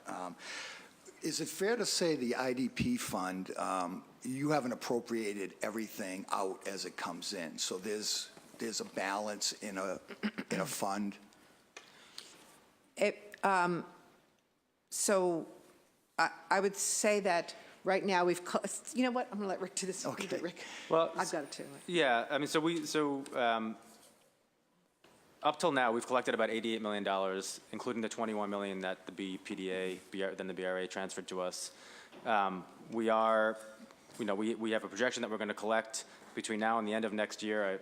I failed to answer Councilor Sabia George's question earlier, but we do expect to collect about another $16 million through the end of next year. We have, the vast majority of that has been awarded or committed to projects. We are expecting and intending to dedicate some revenue to continue our acquisition opportunity program and our neighborhood homes initiative out of that funding. So if you add all that together, the awards and the commitments that we've already made, what we're planning to commit in projects for next year, we are more or less fully committed through next fiscal year. Now, we will do a funding round in the fall for down the road, projects that are planned in the out years. But I wouldn't say that we have a balance or that there's funding sitting there waiting to be used at the moment, no. So you appropriate everything as it comes in? Oh, absolutely. Okay. Yeah, and we're in some, like Rick mentioned, so we'll do an RFP, and the RFP will be for funds that we're confident that we're going to get, right. but haven't come in yet. Right. The special appropriation, I know you touched on it earlier. That's strictly for the down payment, or is that, it's like an $8 million appropriation, special appropriation? Can you break that down for me? Sure. So the biggest chunks of that are actually for our homeowner home repair programs. Gotcha, yeah. So $3.5 million. We have our Homework Helps program. We have the Senior Save program, down payment assistance, as you mentioned. The other biggest piece of that is for housing development. So the mayor put a line item for senior housing in that appropriation a few years ago, and we've retained that. That's $1.75 million for senior housing. There's also $1 million for just general affordable housing production and preservation. Those are the two biggest components, and then we have some homelessness programs like our rapid rehousing program, $900,000. That's been in the budget for the past 2 years, and again, is back in the budget for next year. And our family safety net program to provide emergency housing for people who need temporary housing. And to your point, Chief Dillon, we are on goal. I think you gave us 26 units have been permitted and 25,000 are in process. So that's 51, and we're in 2018. I think we're well ahead of the goals. And I'm wondering, too, we talked a little bit about the different demographics that we're maybe falling short on. Is it time to kind of reassess and relook at the data that we went on almost 5 years ago now to readjust maybe? So that analysis is ongoing right now. We're working with the BPDA, we're working with MAPC, we're working with our regional partners on looking at population growth and demographic changes against these numbers to see if we need to make any changes. We always said that we would look at this, every year, but because the plan now is, over 4 years old, we are looking at that right now, and we hope to have some, potential revisions June, maybe more like July, but coming up, and we'll certainly share that with the council when we have them. And a question that I've been thinking about for a while and have never had a chance to ask. So we have deed-restricted home ownership through the affordable developments that we have. Do we have a program where we actually try to target those specific couples or individuals who can maybe qualify for market rate eventually? Do we work with them to get them out of that? So that frees up those units for more cycling in and out. So in our rental and our home ownership, once a household occupies it, we never say rental does have some rules, like you can go to 140, I think it's 140% of the income that you need to qualify with before you're asked to leave. But typically, people, it's their home, they stay. But we're always heartened when someone says, this has served me well, but now I can do something else. And we do see a significant amount of turnover from people selling their affordable home ownership units or townhomes or singles or twos. So they are getting some money out of the sale, and they're hopefully placing that into buying a market rate home. Right. So I think the system does work. And I would just say that I think that's important data to collect. And, wondering how much equity are they allowed to pull out of the deed restricted units? So it's between 3% and 5% a year. And if you own something for 10 years or whatever, people are walking away with a goodly amount of equity. So, sometimes 100 plus. Being everything too. And they've had stable housing costs during that time period. So while they don't get the windfall necessarily that sometimes the market rate properties do, they do get a handsome return every year, and it does help them buy or move on to their next property. And then one more note on the voucher proposal. We fund our government quite differently than Washington, D.C., and I think we need to take that into account when we entertain such programs. And how many people do you think $5 million would actually help in a voucher program? Our analysis has shown that's about 300. It varies. We're making certain assumptions about people's income, but it's about 300. And we do have, I think it's called the RAFT program for people who are vulnerable or in jeopardy of losing their housing. We can I know we've worked together on several. Right, there's RAFT and there's Home Base and Home Base. Right. Yeah, Home Base provides probably about a year of rental, a real rental subsidy for families that are at risk of becoming homeless and need to stabilize. And I believe firmly in something like that, but I think we should certainly be looking to doing more about home ownership and building wealth for people rather than just, making it easier to rent. I'd rather see it easier to own. But let me now recognize Councilor Flynn. Thank you. Thank you, Councilor Siomo. Chief Dillon, could you talk about Mass Pike development? What's the latest on it? How's the communication going? I believe it's Trinity Company and the residents. I just don't want to see Trinity being able to push these residents out of their housing. These residents have been here for a long time. Trinity's making millions and millions of dollars off the backs of these tenants. And Chinatown should be a place for these low-income families. Yep. I appreciate your concern about Mass Pike and Chinatown. I too, I'm always worried about Chinatown and its stability as a neighborhood. Mass Pike Towers is affordable, will remain affordable for the next 70 years. I think you're referring to the tenants did try to purchase the building from Trinity. The purchase price was too high, so they weren't able to execute that purchase, but we feel confident that they will be safe for 70 years. We'd like to certainly see that into perpetuity, and maybe that's something that we can talk to Trinity about, but and also the units are getting upgraded. So the property is stable right now and will be for 70 years. Thank you. And I just want to go back to my earlier question about funding that's going in IDP funding. I just want to try to see if I get some numbers. The numbers that are in a certain neighborhood, do they stay in that neighborhood, or do they go throughout the city? Or what's the process? Who makes those decisions? And historically, how has that been? So when a developer makes an IDP contribution, when they're meeting their obligation by writing a check, if you will, that money eventually is D&D's to commit. And we put that out through competitive proposals. As I mentioned earlier, I very much like and support when we can keep money in a particular neighborhood of where it was generated, and we work hard to do that. It isn't always possible. There isn't sometimes an affordable housing match, if you will. And then it goes into the general fund and anyone can apply for it.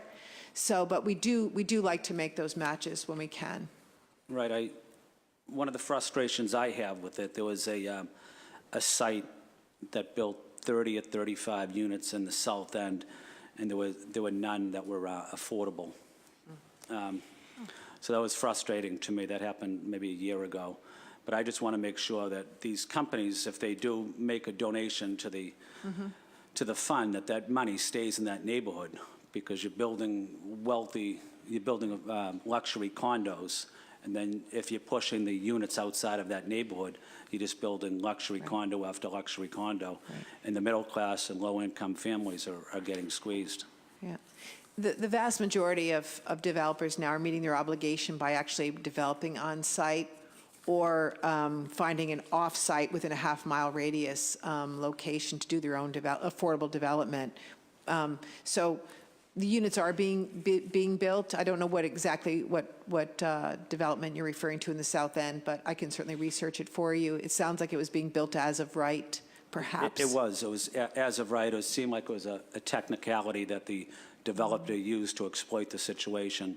Yeah. But the residents pay the price for that. Yes. The BPDA is looking at now putting the policy into zoning, so more to come on that. And as it relates to the BPDA or D&D lottery, do you track who receives the affordable units? How long do they have to keep the units for? And can they at some point sell it? The developer or the homeowner, counselor? The homeowner, if they receive an affordable unit, Yep. Can they keep it? Do they keep it forever, or do they have the option of selling it? So they can certainly sell it. They can stay for as long, once they're homeowner, they can stay for as long as they want. If they are going to sell, they notify us, because we have a mortgage on the property that secures their deed restriction, and we income qualify their buyer and determine how much money they can receive for the unit. So we monitor these very, very closely. And how long has that gone on for?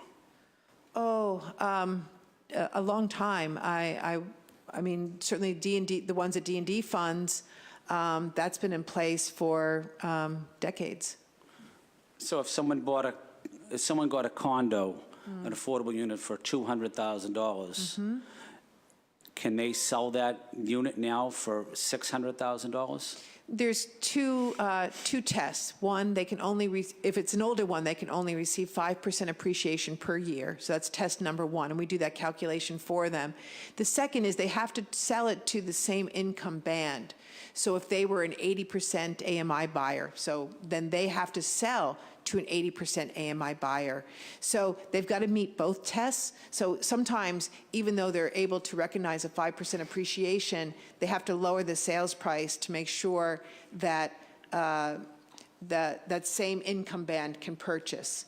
Sorry, it sounds a little complicated, but It's complicated. Do we have records that that's exactly what happened, that people weren't selling their units for $500,000? I just don't want people making a profit off of these, and it should stay affordable housing. We want people to make a small profit, right? We want them to get some equity out so they can send their kids to school, or they can buy their market rate unit and leave.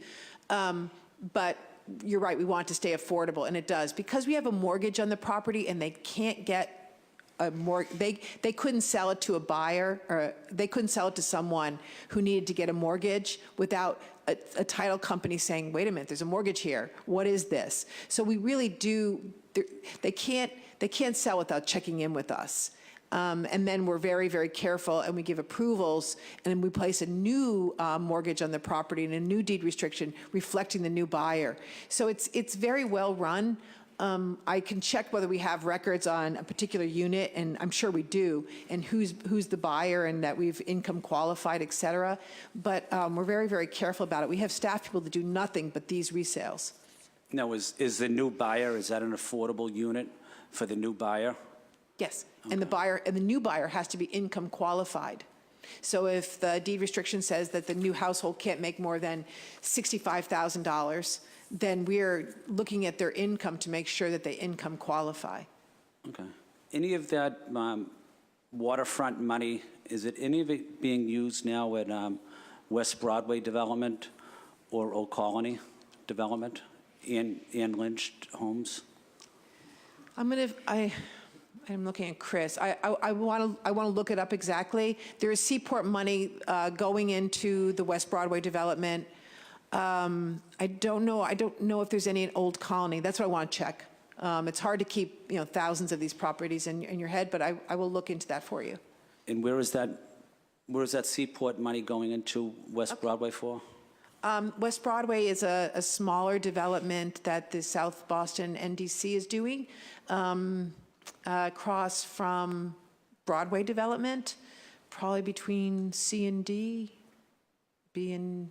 Anyways, it's down lower towards West Broadway T-stop, and there's about 16 or 17 units of new rental housing that's going up right now on city land, but I think some of the Seaport money is going into that. Okay, and if you could follow up, I'd like to get a little bit more background information on that. Yes, absolutely. I'd be glad to.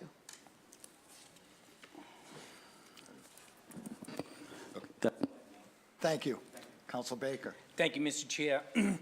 So Sheila, back to the deed restricted units. So someone pays their mortgage, 25-year mortgage, whatever the mortgage is could that be a loophole? But it's still in the deeds. So once you research at Registry of Deeds, it pops up then. That's right. And how are we assured that? So it's within the deed that they need to call your office. Right. That we have so there's two things. So if we create affordable rental housing, that unit stays affordable in perpetuity, so forever and ever. We've learned our lesson through some of these expiring use state-funded projects. We never want to lose affordability of rental housing.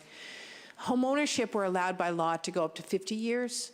And some of us are saying, well, why doesn't that go into perpetuity? So we do need to look at that. Is it 50-year mortgages? Well, we have a mortgage on it for 30 years and the right to extend for another 20, which we do. So in total, it's 20 years. So part of the buyout of the mortgage would be that stipulation for the extra 20 years? Yes, yes. So when someone goes to sell, they know to call us because they have to get they do call us regularly. No one's confused by that. They have to know how to price the unit. And what they're going to get for the unit. So the first stop is to call us, and we provide them a maximum resale price. And then when they have identified a buyer, they contact us again with the buyer so that we can income qualify and make sure that the buyer is meeting the income restrictions. Okay. And what do we have in place? So I've seen one, definitely another, possibly another one, like smaller. Because the BRA runs the affordable units all goes through the BRA. So something that is under the BRA purview, whether it's 50,000 square feet or 25,000 square feet, that building that's smaller than that, it's only going through zoning.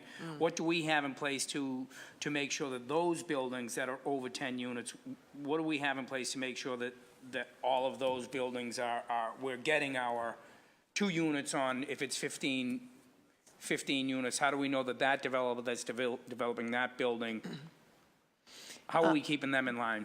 I will defer to the BPDA here, and I think they can probably give you a more advanced answer, but anyone who is requesting zoning relief has to go to the BPDA for a design review. Now, if it's as of right, the IDP policy doesn't get triggered. Yeah. But if they require zoning relief, they have to go to the BPDA for design review, and folks are there, and they know the drill. This situation is 100% BDPA. Yes. Thank you. Back to the Boston Way home. I don't think we totally. So the money will go to Pine Street, and then so Pine Street will designate the money. It is an account set up by Pine Street because it's easier for them just legally to accept money that's been privately raised. Yep. And then we're going to work with Pine Street. Now, Pine Street does a fine job developing and owning housing for the homeless. Yep. Probably better than anyone else in the city, but the money isn't necessarily theirs, and they know that. We just need to create the units. So in the end, the money will be used to create the units. But, whether or not it's Pine Street. So there's no real process in place yet as to how that, so a developer or whoever is going to come to either Pine Street or to you Yeah. and say, this is what I'm thinking, this is what I want to do, how do I get in line for this? Yeah, but there's very few developers I will say, there's very few developers that want to develop housing for chronically homeless individuals. Well, but we haven't made it appealing to them yet, and maybe this is a way to make it appealing. Possibly, yeah. That's my experience, is that they don't mind building affordable housing, but there just hasn't been a stable of developers interested in this line of work. Yeah. It's been pretty focused with the nonprofits, but certainly we should. And Pine Street often teams up with for-profit and nonprofit developers to do the larger developments. They're doing that more and more. Yeah. So the nonprofits then, so how long, if we give a nonprofit, say Dorchester Bay, we gave them the, up by Upham's Corner Station there, they have the old Sunbeam, was it Sunbeam? They're looking to do, not Sunbeam, whatever it is, Humphrey Street, down off of Dudley. Oh, So how long- 65 East Cottage, Maxwell Box Factory. Yes, thank you. So do we have anything in place that the city can say, okay, if you're not developed within 5 years, like, so if we're going to use just the CDCs to develop and we're funneling them properties, is there any sort of benchmark that they have to sit? Can they sit in these properties for 20 years, 10 years? So At what point do we say, okay, we're going to take that back now? Yep. So we designate developers and we give them a tentative designation. And then it's up to them to get all their building approvals and raise all of their money. And even though we have funding in, let's use 65 East Cottage as an example, we have money in that project, they have to go to the state and get low-income housing tax credits. They have to raise the lion's share of that. And like I mentioned earlier, it's frustrating. It takes several years.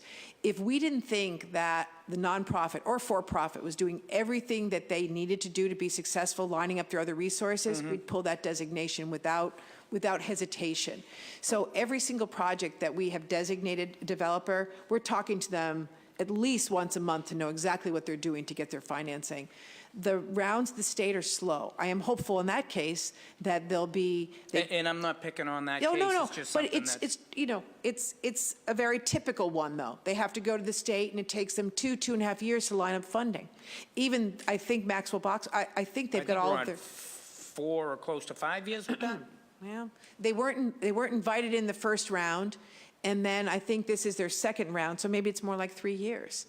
So it is a frustrating process, but I'm pretty hopeful they'll get funded this year and start this year. Come back.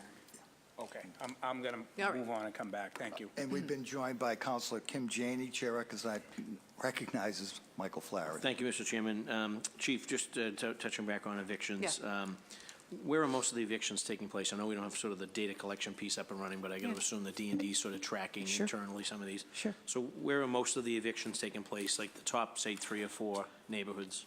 Is it in this report? I'm just going to see.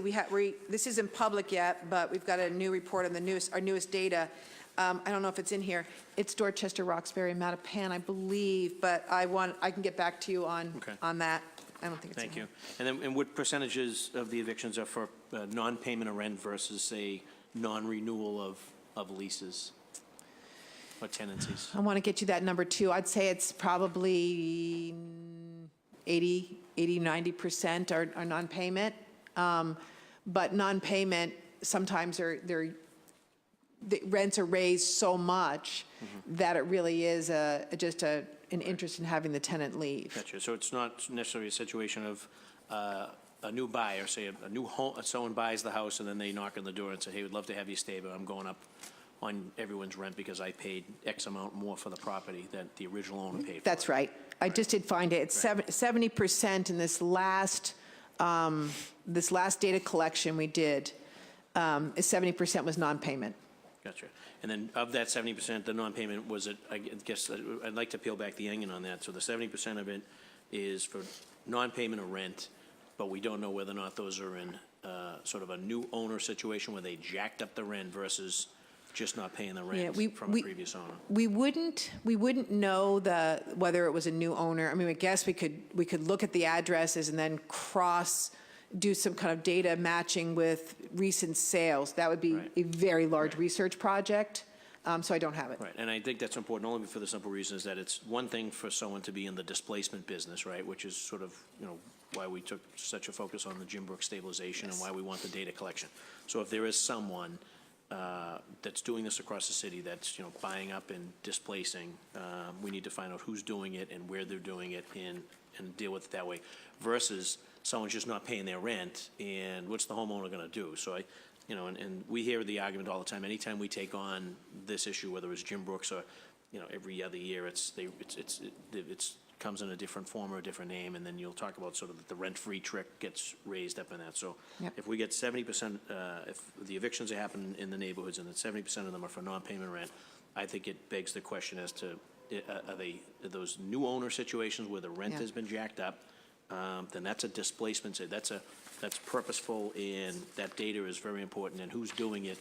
We need to know who's doing it. Versus, it's a long-standing owner that had to make some repairs on the property, had to put in a new roof, had to put in new windows, had to do this, had to do that, and there's other which got to go up a little bit in the rent, which is kind of how it works. And then you have a non-payment situation. I would be treating those like two separate things. We should be going after the displacement and attacking those that are gouging and that are purposefully doing it versus that poor soul that's, house rich, cash poor, making the necessary repairs on their home, on their investment, had to go up a little bit, and then you got a deadbeat situation where they're not paying the rent or can't pay the rent. That's a total different situation. But if that's all lumped into the 70%, I think that needs to kind of be peeled back so that we have factual data as to, again, who's doing the displacement, where it's taking place, and how we're going to attack that problem as opposed to sort of broad brushing it. And I think, unfortunately, in this debate, it gets broad brushed, and you get the council versus the administration versus D&D versus the advocates versus the homeowners versus the small property owners. We get into this big quagmire every year, every other year, but no one ever really has that data. And if we had the data, then there'd be less finger pointing and more solution creating. That's my opining on it, but I really would like to see the difference between. I agree. I think that distinction is very important. 15% of this last data set were for no fault. I will go back and look at the calls that we get. Maybe there's a data match there. I agree. There are some people that just need to pay their rent, and the rent is something they can afford, but they're not budgeting properly. Too many of the calls we're getting these days, though, are folks that new owners that bought buildings and are jacking up rent, or people that are just, that are gouging. I was talking to my colleague, Emily Shea, and I don't think she's been here yet, but she will be, and she's working with 900 elderly cases, housing cases, and that just made my blood boil, that anyone would be distressing our, elderly people, and they, Right, and the jacking up and the gouging, that boils mine. I just want to make sure that people aren't sort of jumping onto that wave because there's a buffer there. You touched on the calls, the 311 responses. Give me a snapshot of calls to 311 about D&D. Usually the 311's potholes and, sidewalks and street What kind of signs. calls do we get? Yeah, so the phone rings, it's 311. 311, what are they saying about D&D? They're calling about sites. When's the next lottery and that type of stuff? Right, they're calling about sites and wanting us to, they're interested in land that we have, or they're concerned about, it hasn't been cleaned up or something. We're getting those calls, not that many, but some. They have a rental issue, and they need to be connected with the Office of Housing Stability. They're very interested in lotteries, and now I think we can, refer them to Metro List and rest assured that they're getting good information. I'm looking at staff. Senior need, they, want to buy a home, they want to know about the classes. A lot of calls with senior home repair, which we are very responsive, and we're helping lots of seniors these days. Right. And then it's listed here, so you have a 95% satisfaction rate, which for me, 95 is an A, right? No one's perfect, but clearly some room for improvement. What would that 5% that would not satisfy, was that because they didn't win the lottery, because they called and complained and didn't get a return phone call? Like, what would you put the? So, if I may, Council, Yeah, what sure. we've done this year is we really wanted to find those touch points with our constituency. So, What we did on the property management side was we contacted, right after the 311 complaint, we wanted to make an initial contact, introducing our department to that constituent, but also going through our protocol and process of addressing the issue. And so if it was going to take an extended period of time, say if it was tree service or something to that effect, or fence repair, we wanted them to know that and to understand that. But it also gave us an opportunity to talk about other services within the department. So we took those opportunities to sort of maximize the outcomes. But what we're doing as the sort of the end of the process is we're also having our constituents take surveys, Right. which was something very new. And so for us getting to 100%, that's a goal. And I think as long as we continue to work towards that. But when there's someone on the other end, when that constituent calls, those are points that I would say. We always hear good things. Folks say, oh, I didn't expect to get someone, or I didn't expect to hear back from you so soon.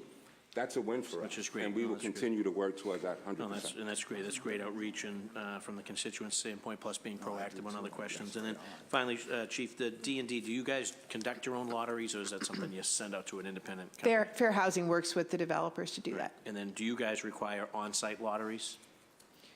It's whatever Fair Housing requires. Sometimes they do and sometimes they don't. We do market the new affordable homes that we are not we're building, but that we're funding. We are doing the sales for the developers on those. But you're saying this, so the fair marketing, well, put it this way, on-site lotteries are allowed by Fair Housing. Are you telling me that Fair Housing tells you guys how to conduct your lottery? No, So then I would suggest, as the chief, then my recommendation is that we do all city properties, that should be all on-site lotteries. That obviously gives people that are in the displaced community the best chance of having success at that lottery. With all due respect to folks that hail from suburban communities, I know we touched off this hearing about suburban seniors wanting to move back into Boston from Dover, and they were getting a little stuffy. They don't like the accommodation. As far as they're concerned, they can call their Dover city councilor and deal with it out there, but we shouldn't be making any special accommodations for suburban seniors when we're dealing with our own seniors here. They can deal with their local electeds, but I think that should be a requirement from the city, the D&D department, given that it's allowable. We should be allowing on-site lotteries for folks, particularly in displaced neighborhoods, so they have a chance, because that's where their support system is. That's where their son and daughter is. That's where their grandchildren is. That's where their community health center is. That's where their local senior center is. That's where their doctor and their dentist and their podiatrist is in their community. And for whatever reason, we abandon any model of being sort of community-based when it comes to lotteries. And I just think that a lot of thought should be given into trying to give people the best possible chance of staying in their community, staying in their support system. And so by requiring that, we solve that. And I think a significant percentage of folks that are from the neighborhood that participate in that local on-site lottery, their chances of getting a unit are increased significantly given the competition that comes from everywhere, including suburban communities. Thank you, Chief. Thank you, Mr. Chairman. Thank you. Councilor Asabi George. Thank you. And thank you for your persistence here today. It's, I know, a long morning already.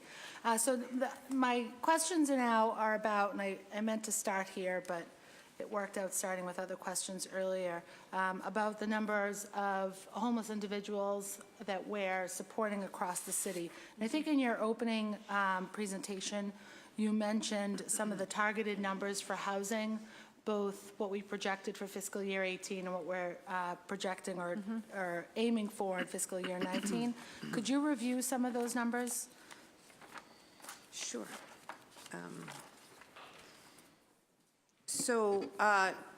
What I mentioned that since we put our homeless plan together for homeless individuals, we have housed over 900 homeless vets and over 480 chronically homeless individuals.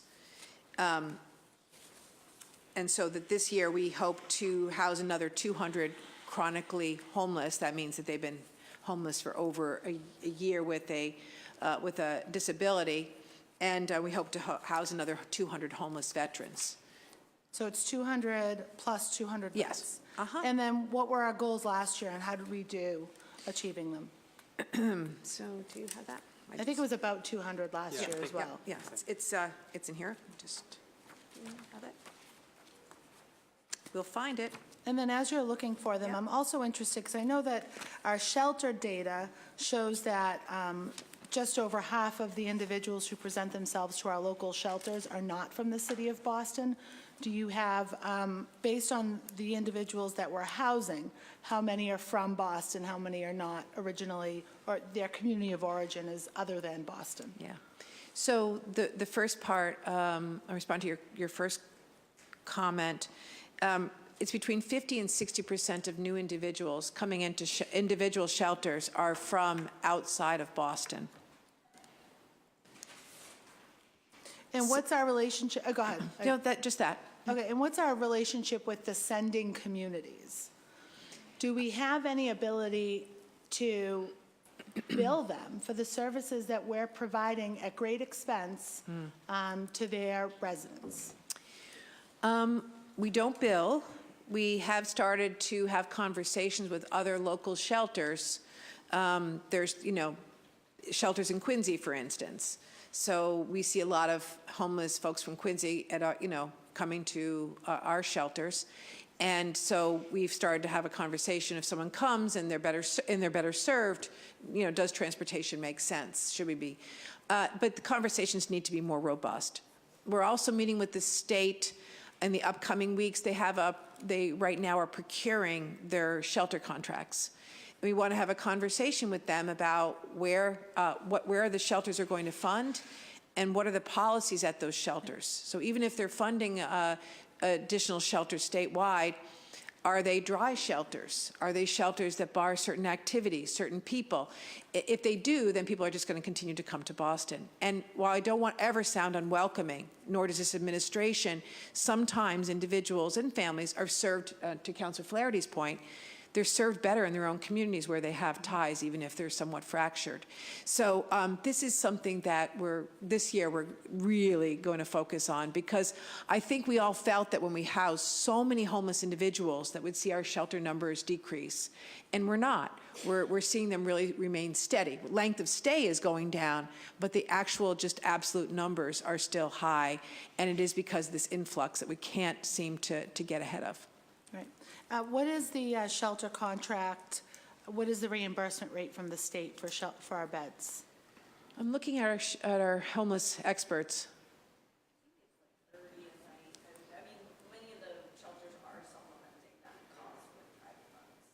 But that's the reimbursement rate from the state? From the state, It's about $30 a night.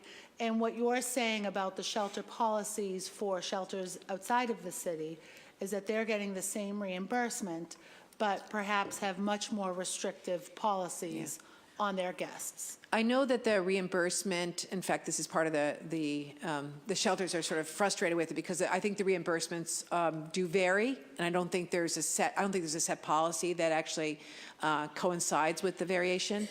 But yes, generally that's true, that no one is getting more or less because of a certain population. And then could you tell us about, with the housing of chronically homeless individuals and veterans, can you tell us about the percentages that are, their community of origin is Boston? I'm going to ask Lila or Katie to come down and see if they could just be here for any questions that come up around homelessness. Sure. Okay. In the meantime, I can talk about the targets. So, our targets for this year, we had 200 chronically homeless veterans was our target for this year. As of last week, we had already housed 196, so we're ahead of target there. And also 200 chronically homeless veterans placed in permanent housing, and we've, as of last week, housed 150, so we're just about on target there as well. And are they all being rehoused in Boston? No.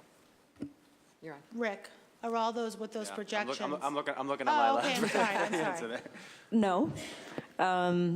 Most of our housing resources are in the form of mobile vouchers, and just because of the rental market in Boston, some of those vouchers are restricted to City of Boston, but some aren't. And so housing search workers have to help people find housing wherever works for them and makes sense for them. Sometimes that's outside the City of Boston. You don't have a breakdown, though, of the 200 housed, the 150, 196, where they might be landing? We could get a breakdown of the vouchers that come through D&D. We could find precise addresses of those, but some of these vouchers are funded through the VA or other sources, and we don't have everyone's address tracked in that same way. And are most of these vouchers distributed through a housing surge event? And do you want to just describe, because they're incredible events, I'd like to see us look to do them for some of our families experiencing homelessness. If you want to get some credit, describe those Yeah, events. I'll describe the event. The answer is no. Primarily, the housing surge is not the biggest way in which, not the largest proportion of the housing that we're distributing. Housing surges are these. We've had 7 of them in the city of Boston. They are these one-time events, and the mission is that we are able to essentially house the people who walk through the door that day. So they're very targeted. The first event was for homeless veterans. The last few have been for chronically homeless elders, and we have to have a large amount of housing available. So often that's through these VA-funded housing vouchers, or it's rapid rehousing, or in the most recent surges, it's through BHA housing. We have to have enough for everybody who walks through the door, and essentially we're asking everybody to come together so that folks get housing and services that same day. But that's just, that's the most public way in which we're housing people, but actually every day people are getting access to housing vouchers or housing units that are designated for homeless households. And so we have multiple methods that people are getting access to those. We've built a housing matching engine that's online. So as soon as there's a vacancy, people are getting matched to the unit if they're eligible. We have lots of rapid rehousing teams out there engaging people in the shelters all the time. So the housing surges are very well known, but they're not actually the primary way that people are getting housed. Great. And then do you have the census data yet from the 2018 homeless count that we participated in? Yes. What's the count for homeless individuals from the January, February count? I'm sorry. So there was the night of the census, there were 163 individuals on the street and 1,779 individuals in shelter. Right. And then, do I have a few more minutes? Just for Minute. Okay, I know last year when you were before us, we were hopeful to get a continuum of care grant, or a grant for the continuum of care around youth and young homeless, youth and young adult homelessness. And I know Friday you participated, a number of you guys were at the summit to sort of really spend some real focused energy on this issue. Do you want to just share a little bit about that and where that work will lead us over the next 4 months, I think it is? Yeah. I can start it certainly, but Lila, jump in. So we're very excited, and thank you for your participation on Friday. We are putting together a plan for youth, for our youth homeless. It's right now they're in a system that's not designed for them.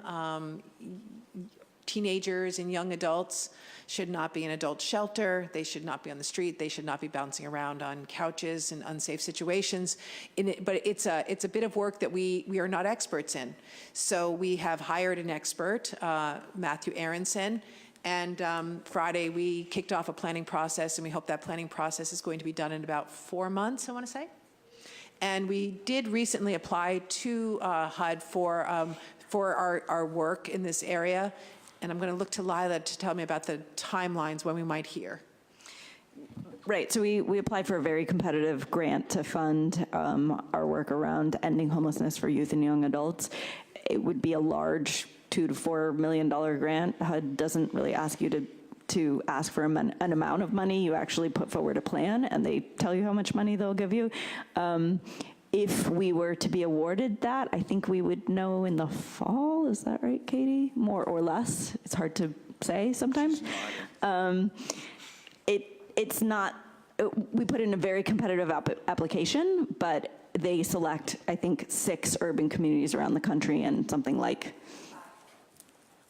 and 5 rural, and, you know, tens of, maybe 100 communities are applying, I don't know.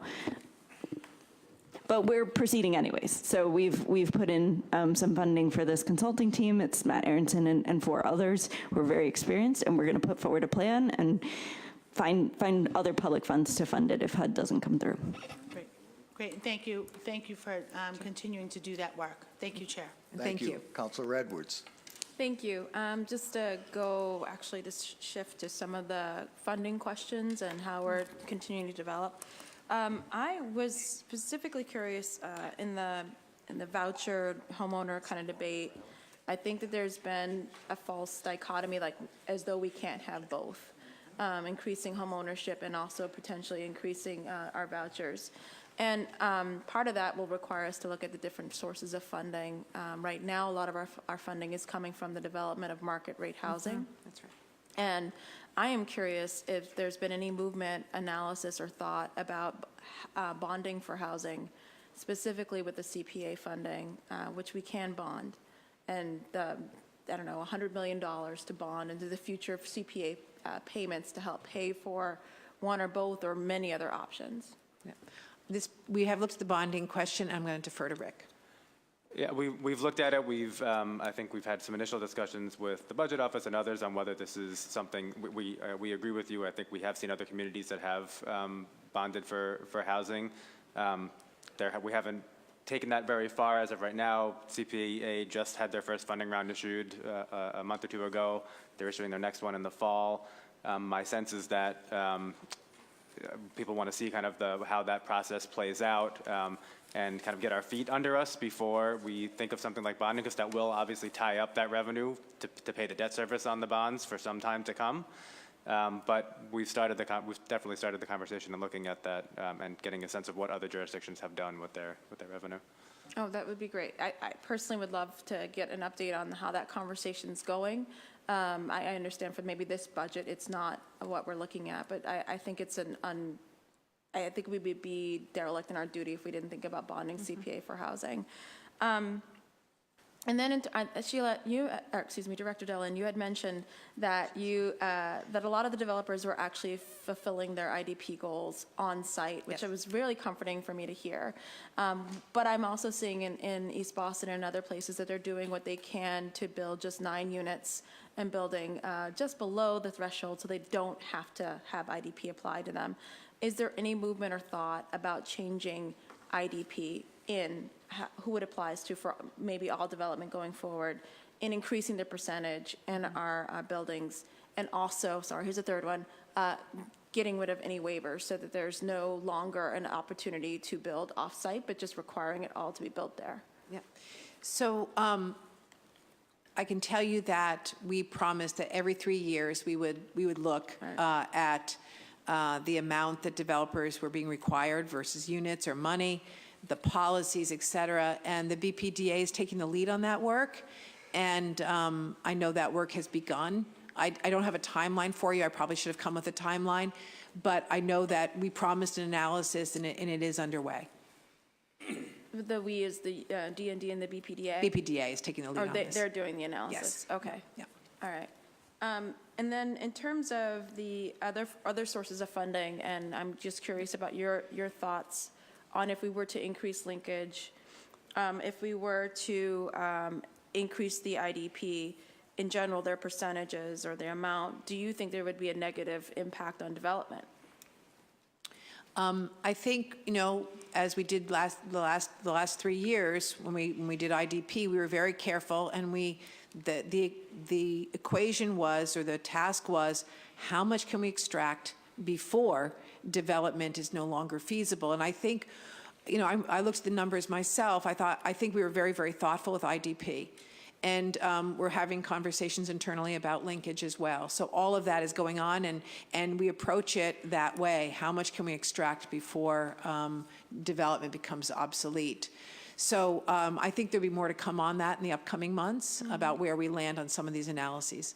You had also mentioned in earlier testimony that the city is looking at the plan, the housing plan with the 53,000 units, since we are on track. And I think in an earlier hearing, you had mentioned that there's potential to increase that number for 53,000 units. Where's those conversations going? So the D&D, the BPDA, working very closely with MAPC, is looking at population numbers right now to do two things: to see whether the 53,000 units would actually meet our population growth. Were we too conservative in our population growth? But also, what is the region going to do? Because I think part of the pressure Boston's feeling is that the region's not developing enough housing. So one really can't stand alone, if you will. So all of that right now is being analyzed as well. Who's at the table in terms of community members and thought process about that number or the goals? So the actual population analysis is just agencies to agencies, but we're going to certainly share that with the Housing Advisory when we have the data. And then they'll help to also direct looking at, not only just looking at numbers being a goal, but who's occupying the units in terms of racial diversity, in terms of income diversity, and things like that. Explain me a little bit more. I'm sorry. So, or maybe it's already happening, but when the unit or when the agencies get together, do you look at the housing and the numbers through a racial equity lens? Do you see that 54% of Boston are people of color, and that the goal in the buildings and in the numbers that you have will also be occupied by and reflect that number, or no? Well, I think yes and no. I think we're being very intentional about neighborhoods of color and the gentrification and our concern about those.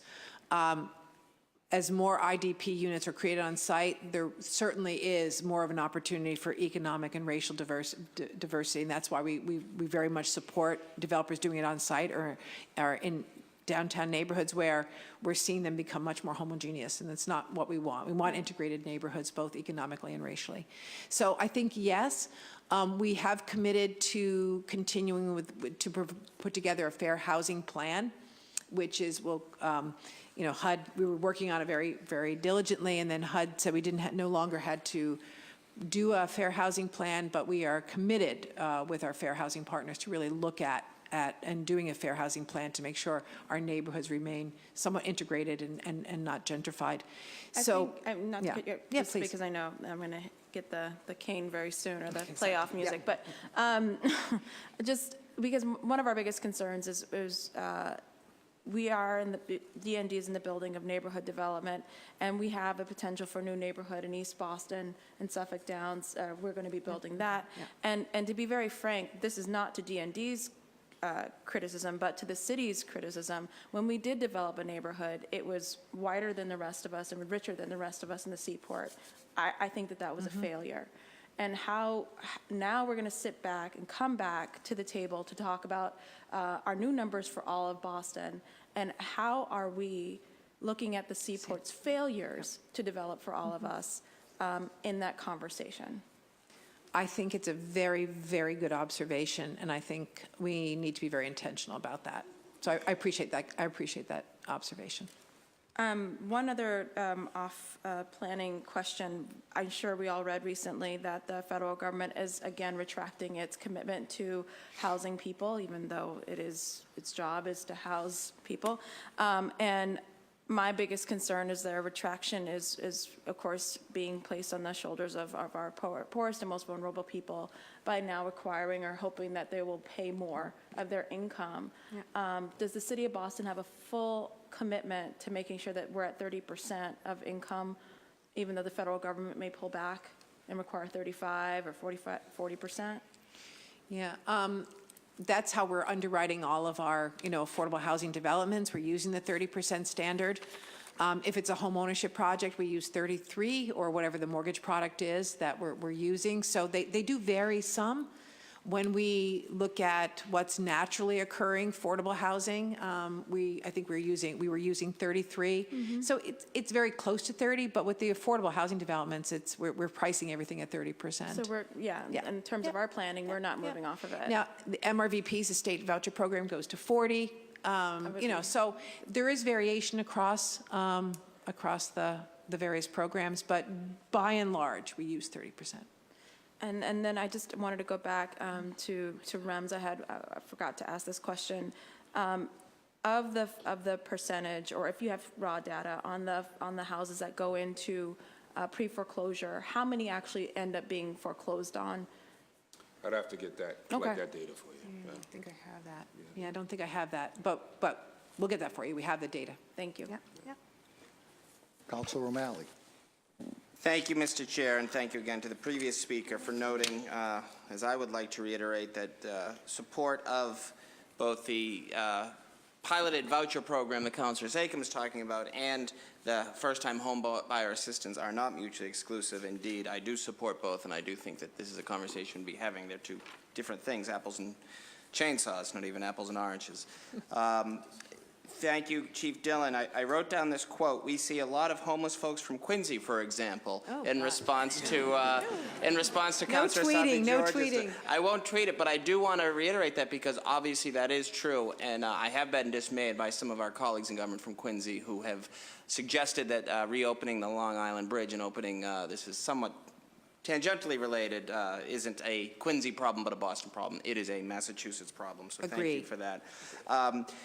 I want to talk a little bit about the Main Streets districts. I am proud to represent 4 Main Streets districts in District 6. It's a wonderful, obvious opportunity. Now, this is no longer under your thing. It's under Office of Economic Development. Yes, okay. absolutely. However, one thing that is in your sort of portfolio are sort of the vacancies and the vacant storefronts, as well as sort of. No, they're not at all. No, all right. all of the business functions went to the Office of Economic All right, well, Development. then I will. The money still flows through us, but their actual activity is now under with Chief Barrows. Great. Yeah. Okay. Well, then we'll go to the next one. We were expecting to see significant cuts from the federal budget due to this, in my opinion, lack of leadership in Washington for both the CDBG and the home grants.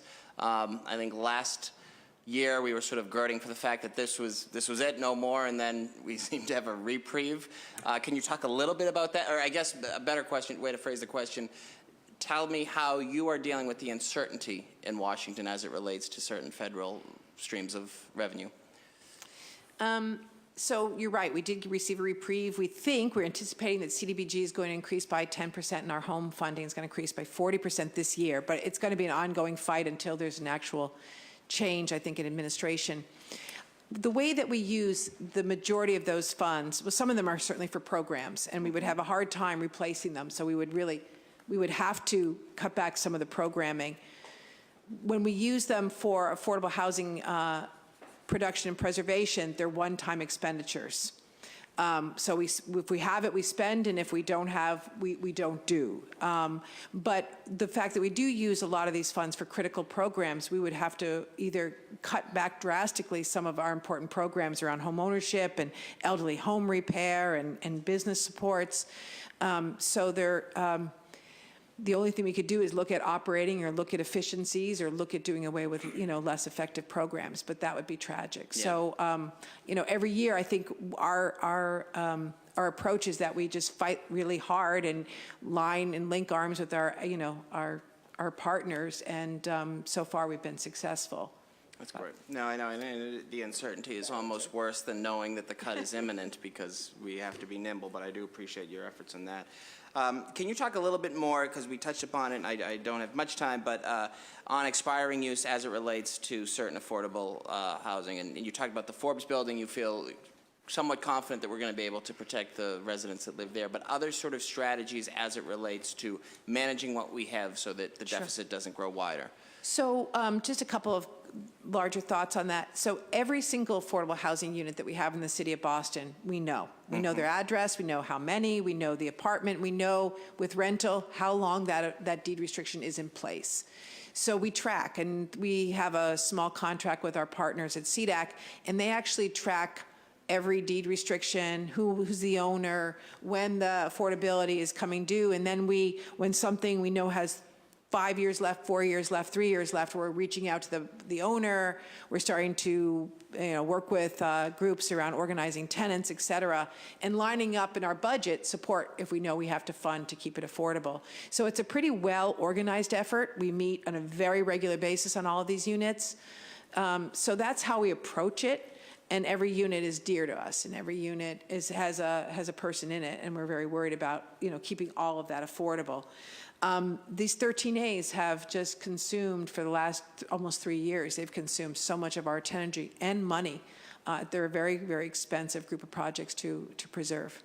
And how many 13As do we have? There were 1,000 units. Among how many buildings, do you know? I want to say 10, 12. And staggered. Staggered, but not that only over, a course of 4 or 5 years. It's Wow. not, and there's some very high-profile ones left. We've been able to preserve some. Some were owned by nonprofits, so they were really never at risk except for, physical obsolescence.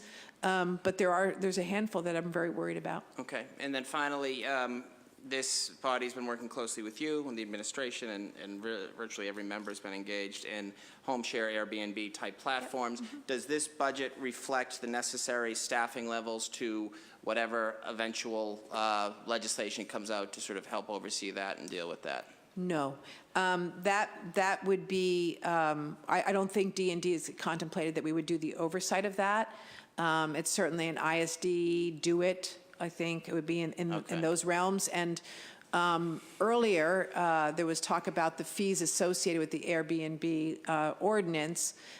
Those fees would generate hopefully enough money to oversee the compliance of the ordinance. Great. I will save that question for the do-it budget hearing later. Thank All you, right. Chief, and to your team. Thank you. Councilor Janey? Thank you so much, Mr. Chair, and thank you all for being here and for all the work that you're doing. First, I would just, again, echo what my colleague has already said about the Seaport. I think it's worth noting that that wasn't just about private development, but that was public dollars were used to fund and create that neighborhood. And so it's encouraging to hear that you're being much more thoughtful and intentional as we move forward. I have some questions. I'm not sure what was already asked, so please forgive me. Sure. I'm wondering about the 53,000 units, the Boston 2030. If you could just talk about how many are market rate versus affordable. Was that already covered? Because I'm happy to look at. It was, and we can get that for you. But of the 26,000 units that have been permitted, about 2,000 are affordable to low-income households. About another 2,500 are affordable to more middle-income or households, but those are deed restricted. And another 5-ish are units that we believe that are in the market that are affordable to our definition of middle-income household. Which is what, the 70%? No, those are the deed restricted. Okay. This is a higher middle income, not to be, it's households that can make up to $125,000 a year. So two people making, $60,000 a year. And are all of those rentals or some of those homeownership? What's the A breakdown combination of rental and homeownership, with the majority of rent being rental. That breakdown I don't have, and I can get you, Counselor. That would be helpful. And in terms of affordability and defining what that looks like, what is your thinking?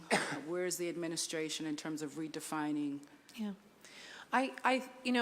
everybody has a definition. I mean, everyone sort of sees what's affordable, and the opinions vary widely. But most of our money, when we fund affordable housing rental projects, most of them are funding units that are available to households making between $21,000 and $55,000, so in that. And I'm not talking about public housing. I'm just talking about newly funded affordable rental housing. Affordable homeownership is serving people that are making between 57 and 90, 57 and 82, depending on family size.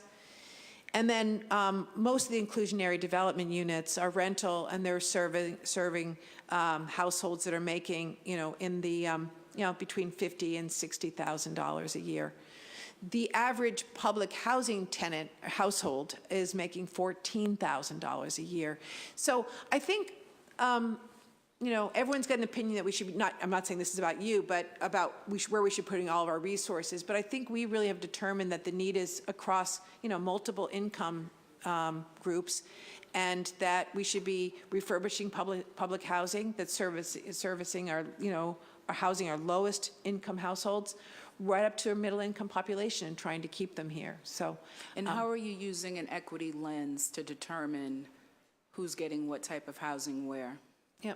So we're making sure that all of the new housing that's created, all of the new affordable housing that's created, everyone knows about this opportunity. And we are really making sure, we're also making sure that we're having we're trying to put a lot of new affordable housing in neighborhoods where we're very worried about gentrification, and making sure that those households know of the opportunity.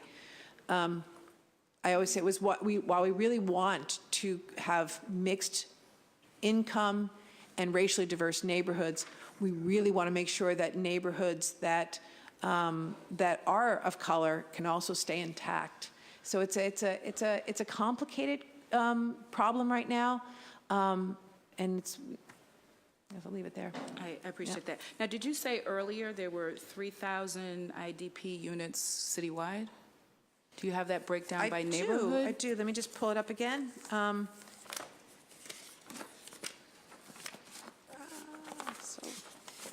There are 3,000 inclusionary development units that have been produced on-site or by the developer off-site, but the vast majority of those 3,000 are on-site. And then there's another 1,800 IDP units that have been created using inclusionary development funding, so funding that we get from the developers, for a total of 4,800 units. And in terms of earlier, I think when I came in, there was a discussion around senior home repair. Are there income requirements for that? If so, what are they? And when's the last time it's been revised? There are income restrictions.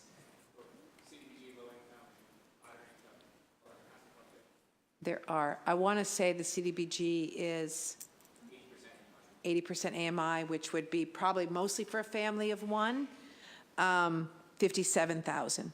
But the vast majority of the seniors that we're working with are on fixed incomes, and their incomes are much closer to 20,000.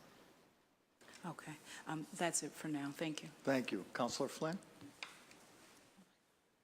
Thank you, Councilor. I just had one question on what is the latest on Airbnb? I continue to visit Chinatown every day. I was over there this weekend. I do see more people moving out, a lot of longtime residents being pushed out, actually, and I see a lot of young people using Airbnbs. These corporate companies are buying up the property. What's the latest on this? Sure. So, as you know, the administration filed an ordinance, and Councilor Edwards and Councilor Wu did as well. There's conversations going on between those two councilors and the administration, and I believe that in the next couple of weeks there'll be a new ordinance filed based on all of those robust conversations. So I know people are working on it very, very hard. I'm not at liberty to say how it's shaping up, but I'm pretty confident that they'll reach a compromise that everyone can feel good about. I think just over the last year or so, I think there was 200 units in Chinatown alone on Airbnb. A lot of these were bought up by companies. The elderly were pushed out. They lost their social service network. Their health care was located right in Chinatown. Their community was there. As a city, we want to make sure that Boston is always a place for low income, for immigrants, for those that don't have money or access to housing. And it's critical that this issue must be a top priority for everybody. I agree, Councilor, and I know it is for the Walsh administration. They're very interested in getting this under control. We've had a very healthy pipeline of affordable housing projects in Chinatown, and we're continuing to work on others with you, Parcel 12 and a few others. But if we're going to keep Chinatown affordable, we need to develop that pipeline. So it's always on the forefront of our minds. What do you think of the future is of Chinatown as it relates to affordable housing? Are we able to ensure that it remains a neighborhood of immigrants and low-income families? Or are we going to, build housing for the wealthy? I know there's some housing that was recently built, and it's, a lot of money foreign money was invested in there. But how can we ensure that Chinatown remains a community of immigrants, of low-income families, and, people that are working hard? So Chinatown, and I want to go back and check my percentages, it's about 43 to 45% of the residential stock in Chinatown is deed restricted affordable, which is good. So I think there will always be a large number of households in Chinatown that can stay. I think my goal, and I certainly think the Walsh administration, I know they're supportive of this, is to increase that percentage and make even more of Chinatown affordable to make sure it's going to be around for decades to come. It's under a lot of development pressure given its proximity to downtown. 48 Boylston Street's under construction. We just finished up Hudson Street. I know that the BPDA is looking at other land holdings they have in Chinatown. So it's going to be a constant piece of our work to make sure that Chinatown, both the businesses and the residential fabric, remain. What's the situation on 1000 Boylston Street? Are you familiar with that project? I am familiar with the project. Can you give us a little background about that? It got approvals, I think, at the BPDA a month or two ago. What about for affordable units? So I know the developer is talking to the BPDA. I think they're looking at both on-site and off-site obligation or opportunities. I don't know any more than that, though. I'm sorry. Is your office involved in those discussions? So if the developer is going to keep the affordability on site, the BPDA handles that exclusively because there's very clear rules now. There's no negotiation. It is what it is. If a developer is looking to meet their obligation off-site, then I engage. So it looks like the units will be on site? I think the conversations are ongoing right now. I know the developer was also looking at some off-site opportunities. But once again, it has to be within a half-mile radius. Thank you. Thank you. Councilor Baker. Mr. Chair, Lila, thanks for staying. When you were getting up to leave, I had a question. So you had talked about your plan for or not your plan, but the D&D plan to end homelessness. Can you kind of clue me in a little bit of what we should be thinking about? What direction are we going in? How are we going to speak to that issue? Sure, yeah. And when you say youth, do you mean 18 to 25, or is it or families? What do we clarify a little bit of this for me? So the plan is focused on unaccompanied youth, which we're defining as any household that is headed by someone who's under 25. So it includes 18 to 25. It includes people under 25, under 18 as well, and some of those youth or young adults are parenting. But if the head of households under 25, they would be included. We're learning a lot about youth and young adults and homelessness among that population, and housing's only one piece of it. So a lot of, it's not going to be a D&D plan. It's going to be a city plan, and we're engaging partners in all sorts of sectors who we don't typically work with as closely. So, for example? For example, the community colleges. Mm-hmm. And employers and mentors. I mean, there are a lot of interventions that will probably have very little to do with affordable housing and much more to do with opportunity. Yeah, and so the money that we go after would be spent more broadly, not just on housing. It would be workforce training, attaching jobs or training towards these same people. Yeah, I mean, the money comes through HUD, so it may be somewhat housing focused, but it certainly is about leveraging services and opportunities in other systems. Okay, thank you. Sheila, can we talk a little bit? I know we've beat this one and beat it, but the down payment assistance. Who is coming in for the down payment assistance? I think that every city worker should have available to them down payment assistance, and more than just a $5,000, $10,000. I think that's the way we can help. Yep. the person that's in Public Works that's making 40 grand, they need help. So it's, everybody comes in for down payment Right. and closing costs. I think our average award is about $14,000, which really is sometimes gets somebody into a home that they would not necessarily be able to afford. They're buying throughout the city. They're buying some of our affordable homeownership, but there's a lot of acquisitions too going on in Hyde Park where people want a single-family home. 70% of the households that are availing themselves of down payment assistance are households of color, which is because right now there is a lending disparity, so we're actually pleased with that. And to get in line for that down payment assistance, you take the first-time home buyers? Yes. Can anybody go in, and is it just first-time home buyers? Yes, first-time home buyers, you have to take the class. The class is easy, it's enjoyable, they're well-run. And then we have, and then we steer them in the right direction for good mortgages, all of our programs. We even have home buying clinics where if people get stuck, they can come and they can talk about why they're stuck, and we have fairs. So the home buying team is doing a lot. And about how much a year, and where do those resources come from, go into that down payment program? Do you want to? Approximately. I get that? Yep, we have about, the total budget for down payment assistance is about 1.4 million for FY19. So we were getting $500,000 from the city in our Housing 2030 special appropriation for the middle income home buyers. That was just increased to $1 million. And then we used, I'm sorry, I said, yeah, $400,000 in CDBG for the low income home buyers for down payment assistance. And Rick, maybe if there's a sense to it, I don't need it now.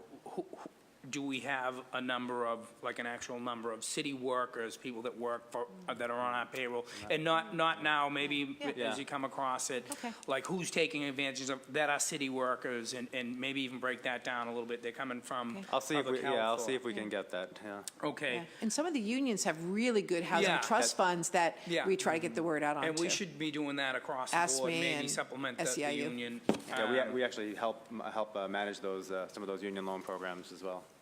We have in the last year too gone out to some of the fire department, police, other departments that want to hear about the home buying classes and assistance available. So we've been having these information sessions at city departments. And if you're a first-time buyer, so someone that's in the fire department that the husband or wife may be working also, that income's gonna be a little larger than we're probably used to.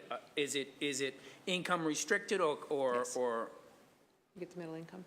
Yes, there are income restrictions, yes. Yes, there's an And income that would restriction on be everything. 70% AMI or something like that. Do you know what the restriction is? 120? 120. I think it's 120% AMI for middle income. Oh, okay. It's- Up to that, you're getting a able to thumbs get up, the yes. your Is that down right? payment. Is that right? Yes, okay, we're getting a thumbs up from Bob. Yes, 120, Okay. goes up to 120.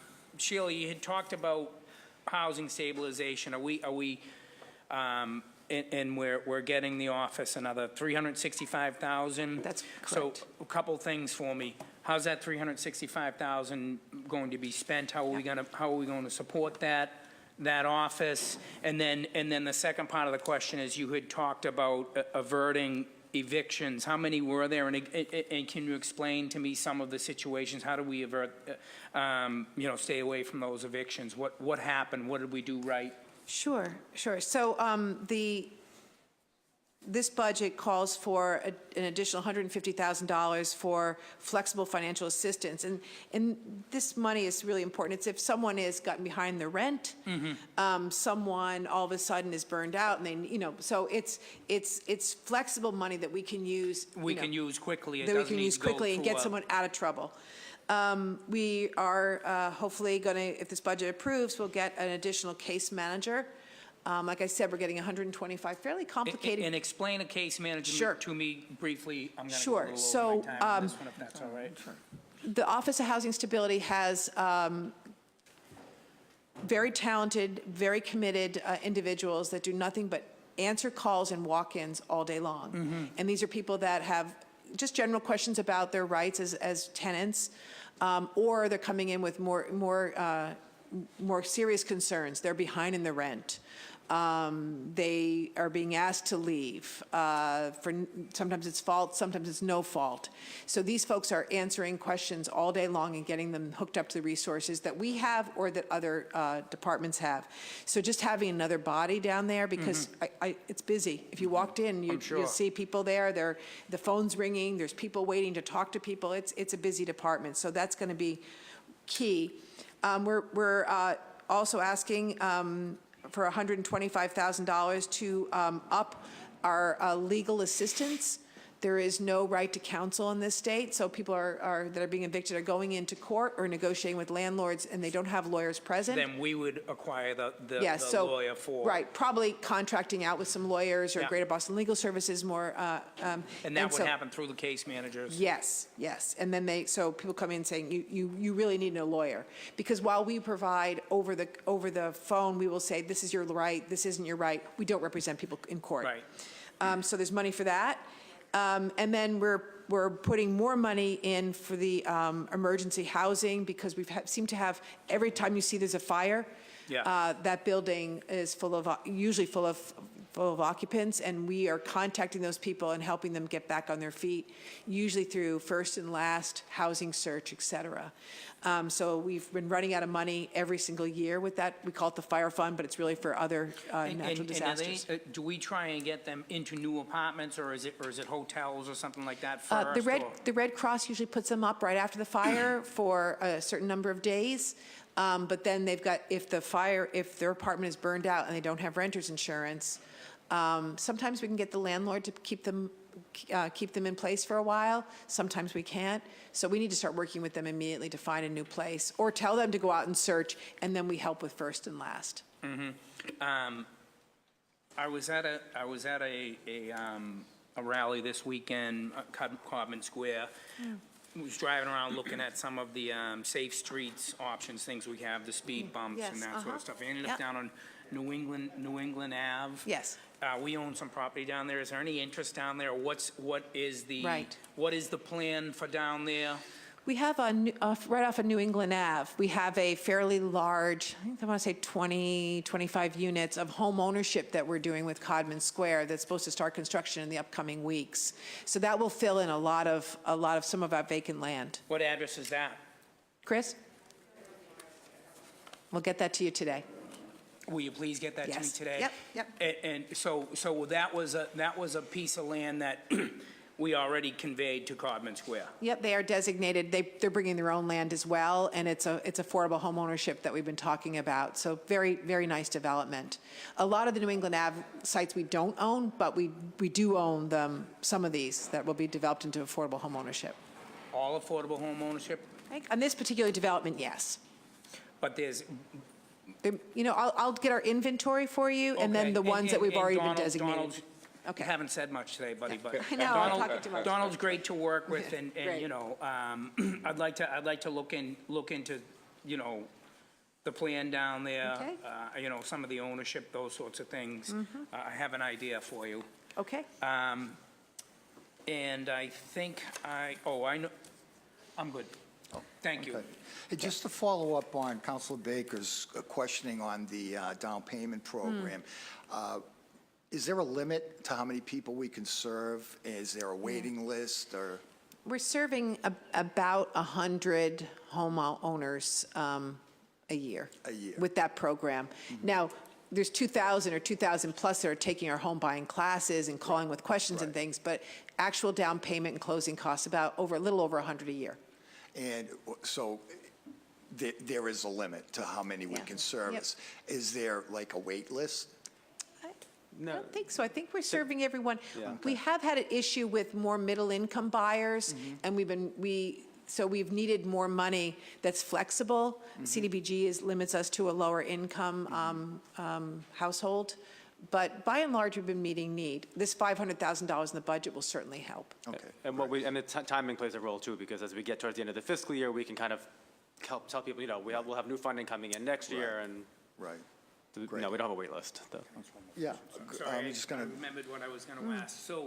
So when a developer, can you explain to me how, like O'Connor Way, how did that relationship happen where the developer down on the seaport said, I want to build off-site here? Like, how does that happen? And I'm thinking about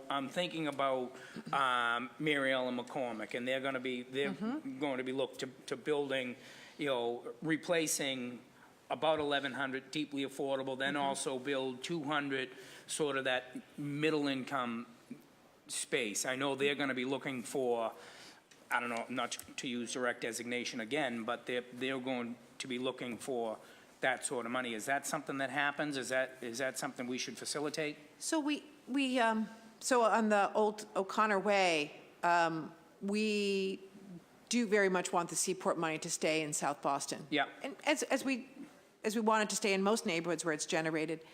And so we were aware that the BHA was putting out that land. We knew that RFP was happening. We knew that the South Boston NDC had been designated, and we started calling them and making matches. The BPDA really is playing matchmaker in some cases. Some cases, the developers know where the affordable housing is, and they're picking up the phone and calling to see if there's So they can chase the money for a private developer. Yes. So it happens both ways. With there is some IDP money going into preservation projects, including the BHA. But like I said earlier in my remarks, I think a lot of us see IDP as being a production source. So we've been more excited about having it go into new production, new creation of affordable units than preservation. But we do some. Because that's also BHA land down there that we're building on, correct? In O'Connor Way and Mariel McCormick, both. Yeah. Yes, both. Perfect. And one more question. I know I said I was done, but back up on New England Ave. Yep. The way we had talked about the box factory, when was that designated to Codman Square? So New England Ave, the large parcel there that is Codman Square's, how long did that take for Codman Square to get off the ground? I'd have to get back to you on that. I'll know when we designated it because our PeopleSoft would have that, and when it's going to start construction. So I can get you those dates. I don't have them in mind. Yeah, please do. Yep. And 65 East Coast, right? No, that was New England. New England was designated in 15. New England was designated in 2015. 2015, so 3 years. That's Yeah. probably a good schedule, yeah. But And Donald, do you have the box factory there when that was designated to Dorchester Bay? I just want to hear your voice, too, Council, you know? let me send you over the list. Okay, and I can good, add that good, and not yeah, all this. thank you. Yeah. Yeah, thank you. Thank you. Councilor Sabi George. Thank you. I just have a quick follow-up question from Councilor O'Malley's questions earlier about expiring use units. Can you just tell us which neighborhoods those units are in? Oh, absolutely. We can give you a breakdown of all the affordable units where they're located. The expiring use units. Right. Well, they all could expire unless they're affordable in perpetuity. But so I can get you a report showing ones that are at risk in the next 5 years, 10 years, if that would be helpful. That'd be very helpful. Thank you. Yeah. Are we seeing them in more in some spots of the city, some neighborhoods of the city than others? The ones that are that we're both most worried about, like I've mentioned, are the 13As, and they're in downtown locations.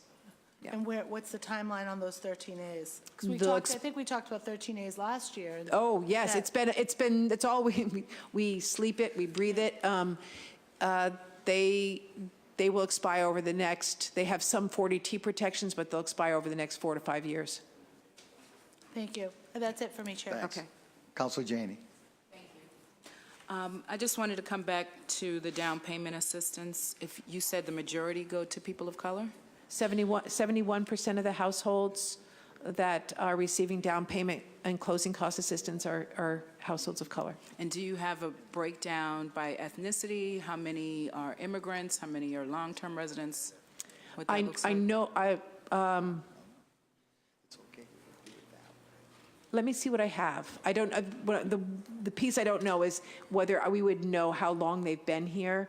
I don't think we would have that, but I'll check. But we can get you over that report. Thank you, I appreciate it. And are these market rate homes, or are these, some of them limited equity? Both. And what percentage is limited equity? I can find that out for you. I don't have that with me, but I Okay, can find that wonderful. out. Yep.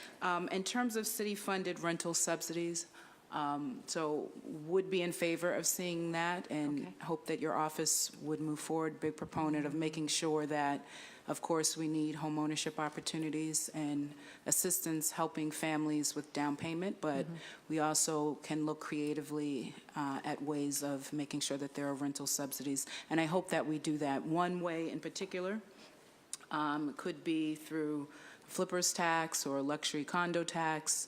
I'm also interested in looking at a vacancy tax. Could you just talk about how this is impacting the housing market? So there are lots of empty units, there are empty storefronts all over the place. What kind of impact is this having in terms of the housing crisis?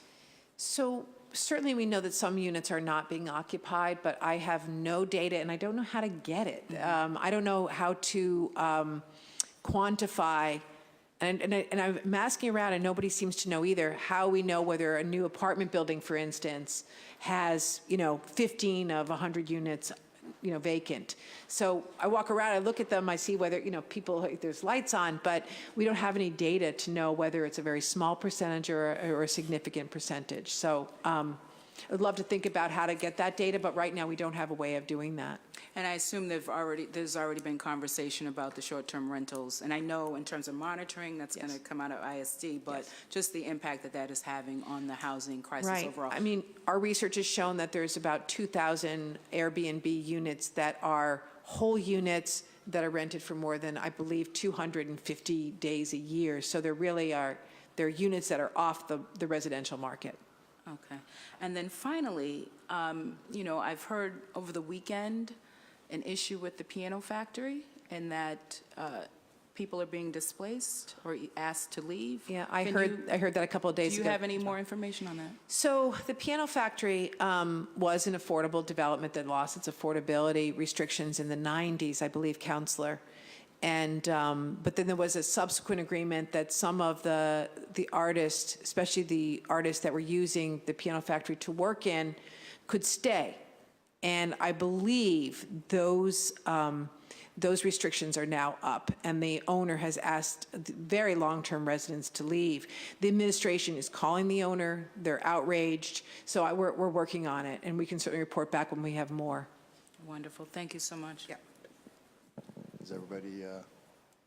Last thing. So they had an agreement that they could stay. Do you know if, in fact, this was the end of that agreement? I believe it was the end. Or if this is a new thing because suddenly we can get I believe thousands and thousands and thousands of dollars for these units? I believe it was the end of the agreement. Okay. But I can, too, get you more on that. Thank you, and I'm following up as well. Yep. Thank you. Okay, great. Thank you. Mr. Chair. We're going to go to public testimony now. We have Michael Kane and Peggy Weisenberg. Here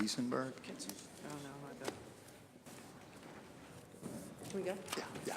Thank you. Thank you. Thank you very much Thank for you. your time and testimony today, and to your entire team. Thank you.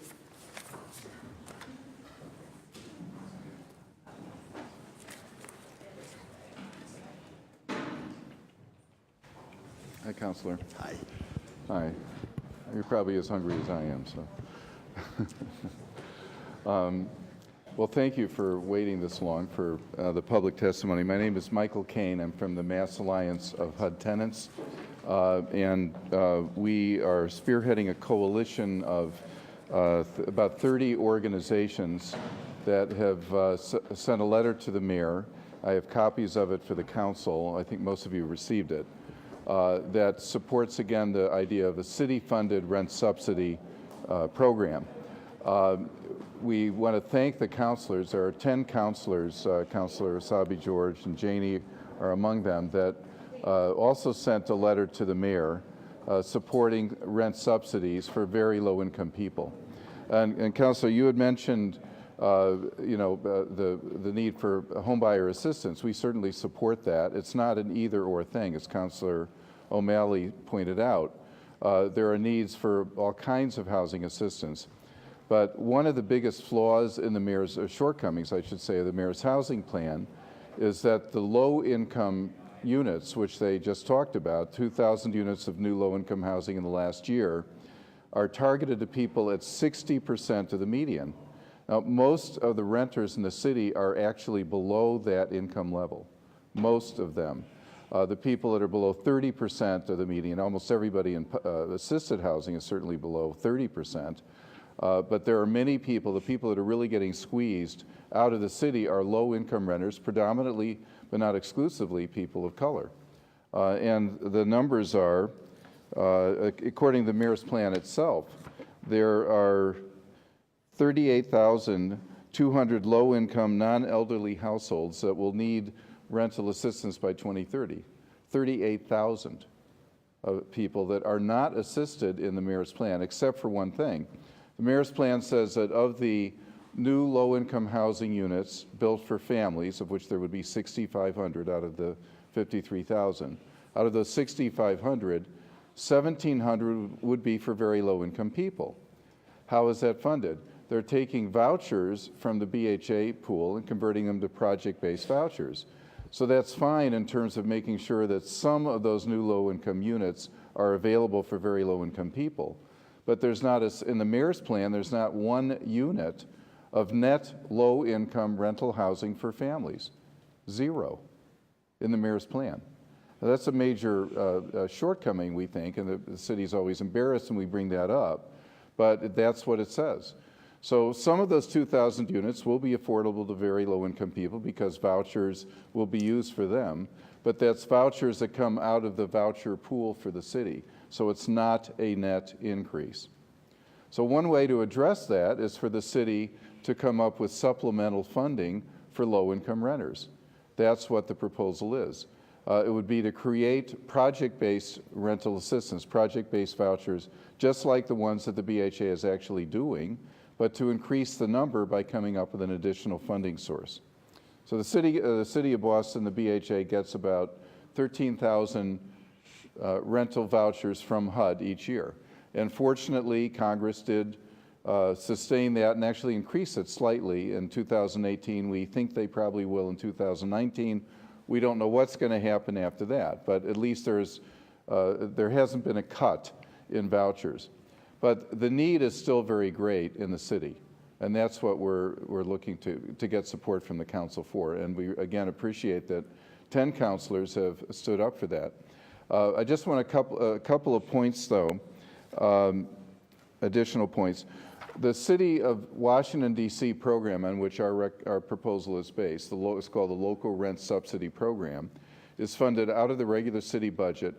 60% of that money, and it's about $46 million a year now, 60% of that money goes for project-based rental assistance, not tenant-based assistance, project-based rental assistance.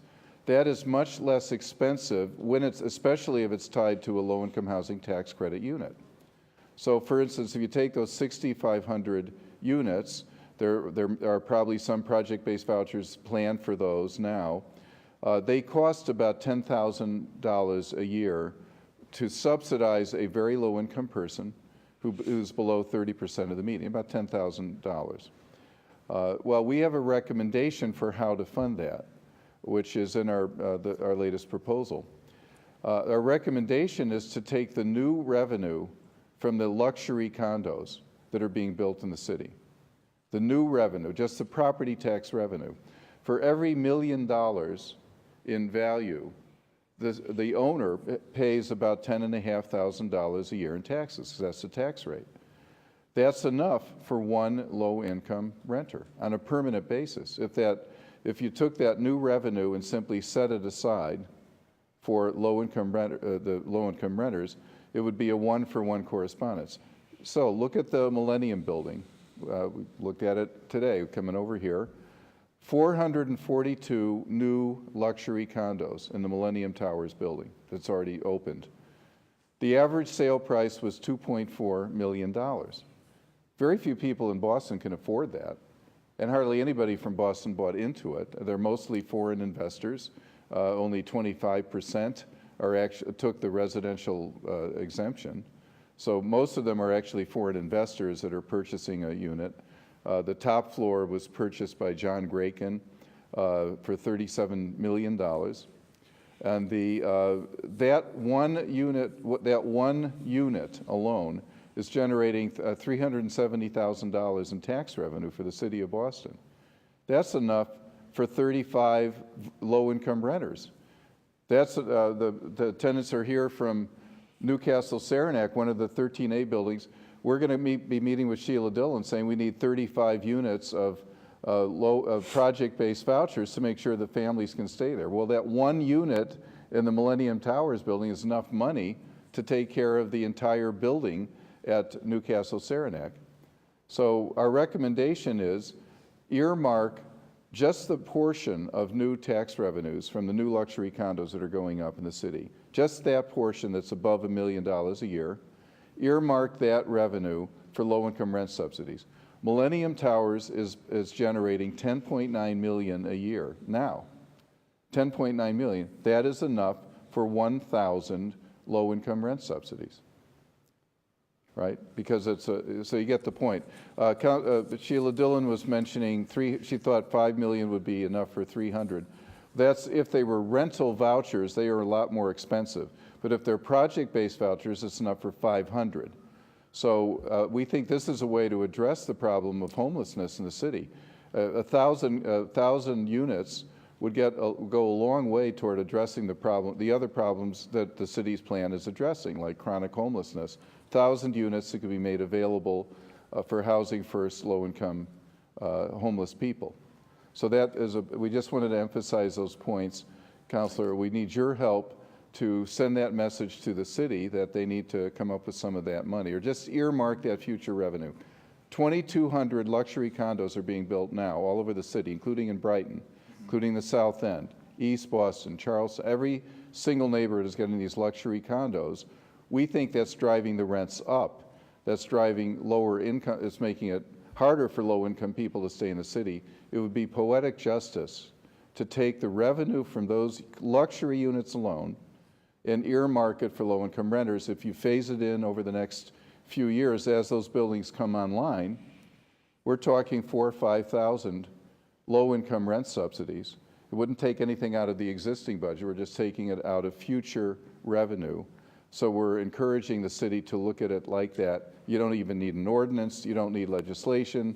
It's just a question of persuading the mayor to target the new revenue, a portion of the new revenue that the city is getting. So I just wanted to address it because you had brought up some of those concerns, and I wanted to address the estimate of costs that Sheila Dillon had mentioned. Thank you. Thank you. Is Peggy here? Yes. Oh, thank you. Thank you. And thank you to the counselors who are still in the room and others who are listening or whose staff are listening. I came here to appeal to you as our elected city officials today to help bring more transparency and accountability to the fiscal year 2019 budgets for and the activities of the Department of Neighborhood Development and the Boston Public Schools. I am a 40-year resident of Boston and raised 3 children educated in the Boston Public Schools. And I worked with school parent councils to help plan and build playgrounds and upgrade school land at 3 schools that my children attended. As alluded to in questions from President Campbell and some of the other counselors, I was concerned and came here after I heard Chief Dillon and Boston Public School Makiba McCreary, who's the Managing Director for External Affairs, this month ask the appointed Boston School Committee to vote to separate a parcel from the existing footprint of the Boston Public Schools, to declare that parcel surplus and underutilized, transfer a portion of the McCormick Middle School schoolyard from the Boston Public Schools to the Department of Neighborhood Development for development. D&D, we are told, would go through a 9-month process in the upcoming fiscal year to find some developer to develop some sort of facility there. Any such vote, according to the supporting materials that were presented online on the Boston Public School website, or the Boston School Committee website, would, quote, set precedent for additional opportunities to approach the private sector partners to collaborate on development opportunities with Build Boston. That's from the Equity Impact Statement of April 11th. Discussions leading up to this big idea that would set precedent and start us down a path that we don't know may be good, may not. In any case, those occurred unbeknownst to the Harbor Point Community Task Force, to residents of Columbia Point, also known as Harbor Point, to residents of the city, or even people at the Dever and McCormick schools. To date, the city has not shared its 10-year education and facilities master plan with the public. Has the city shared details of the 10-year master plan with you, the City Council, or with Department of Neighborhood and Development? Part 1 was a survey of facilities, but there are no details about where we're going with each facility and each parcel of land over the next 10 years. What is the process for determining or declaring school property surplus property? How many schools have surrounding land that can be used for athletics, recess, gardening, and other educational uses for our Boston Public Schools students? How many schools and/or schoolyards across the city? And we're talking West Roxbury to Hyde Park to Columbia Point to East Boston, are going to be renovated, repurposed, or declared surplus and sold or leased to developers and taken out of the jurisdiction and control of the school department that currently controls facilities and sometimes rents out use of the gym or the library for public purposes. It would be out of the school department's control. What is the educational and facilities plan for the Dever K-5 school and the McCormick 6 to 8 middle school? Will it be, those school buildings be renovated, and for what use? With all due respects, one of the counselors mentioned the Rogers and a non-public school use for that building. The middle school was closed there. But according to the demographic surveys and the building surveys that were done in Part 1 of Build Boston analysis, there is no extra space in the Boston Public Schools. A lot of space does not meet 21st century requirements for 21st century learning. And when we do renovate, as is being done with the Boston Arts Academy, sometimes the students will have to move to what they call swing space in a vacant building, whether it's the Rogers or, in this case, I believe the school department just closed Dorchester Academy, or is phasing it out so that the Boston Arts Academy students can be there pending the renovation. So it is complex, but educational and economic justice require equal access to involvement in government decision-making. So my ask, and I came here to respectfully suggest that the City Council impose a moratorium on declaring any school building or land surplus until the city reveals the details of the 10-year education and facilities master plan, and condition the Department of Neighborhood Development appropriations for fiscal 19 not to spend money or staff time on the Columbia Point properties in fiscal 19 until the city engages in an authentic community engagement process that empowers, in this case, the Harbor Point Community Task Force, which has residents with students at those schools, uses and voluntarily maintains the schoolyards and fields there that are being surplused, and actually has developed a plan and is raising money for its own plan to improve the schoolyard land in a way that preserves green space. Thank you. Thank you. George Lee.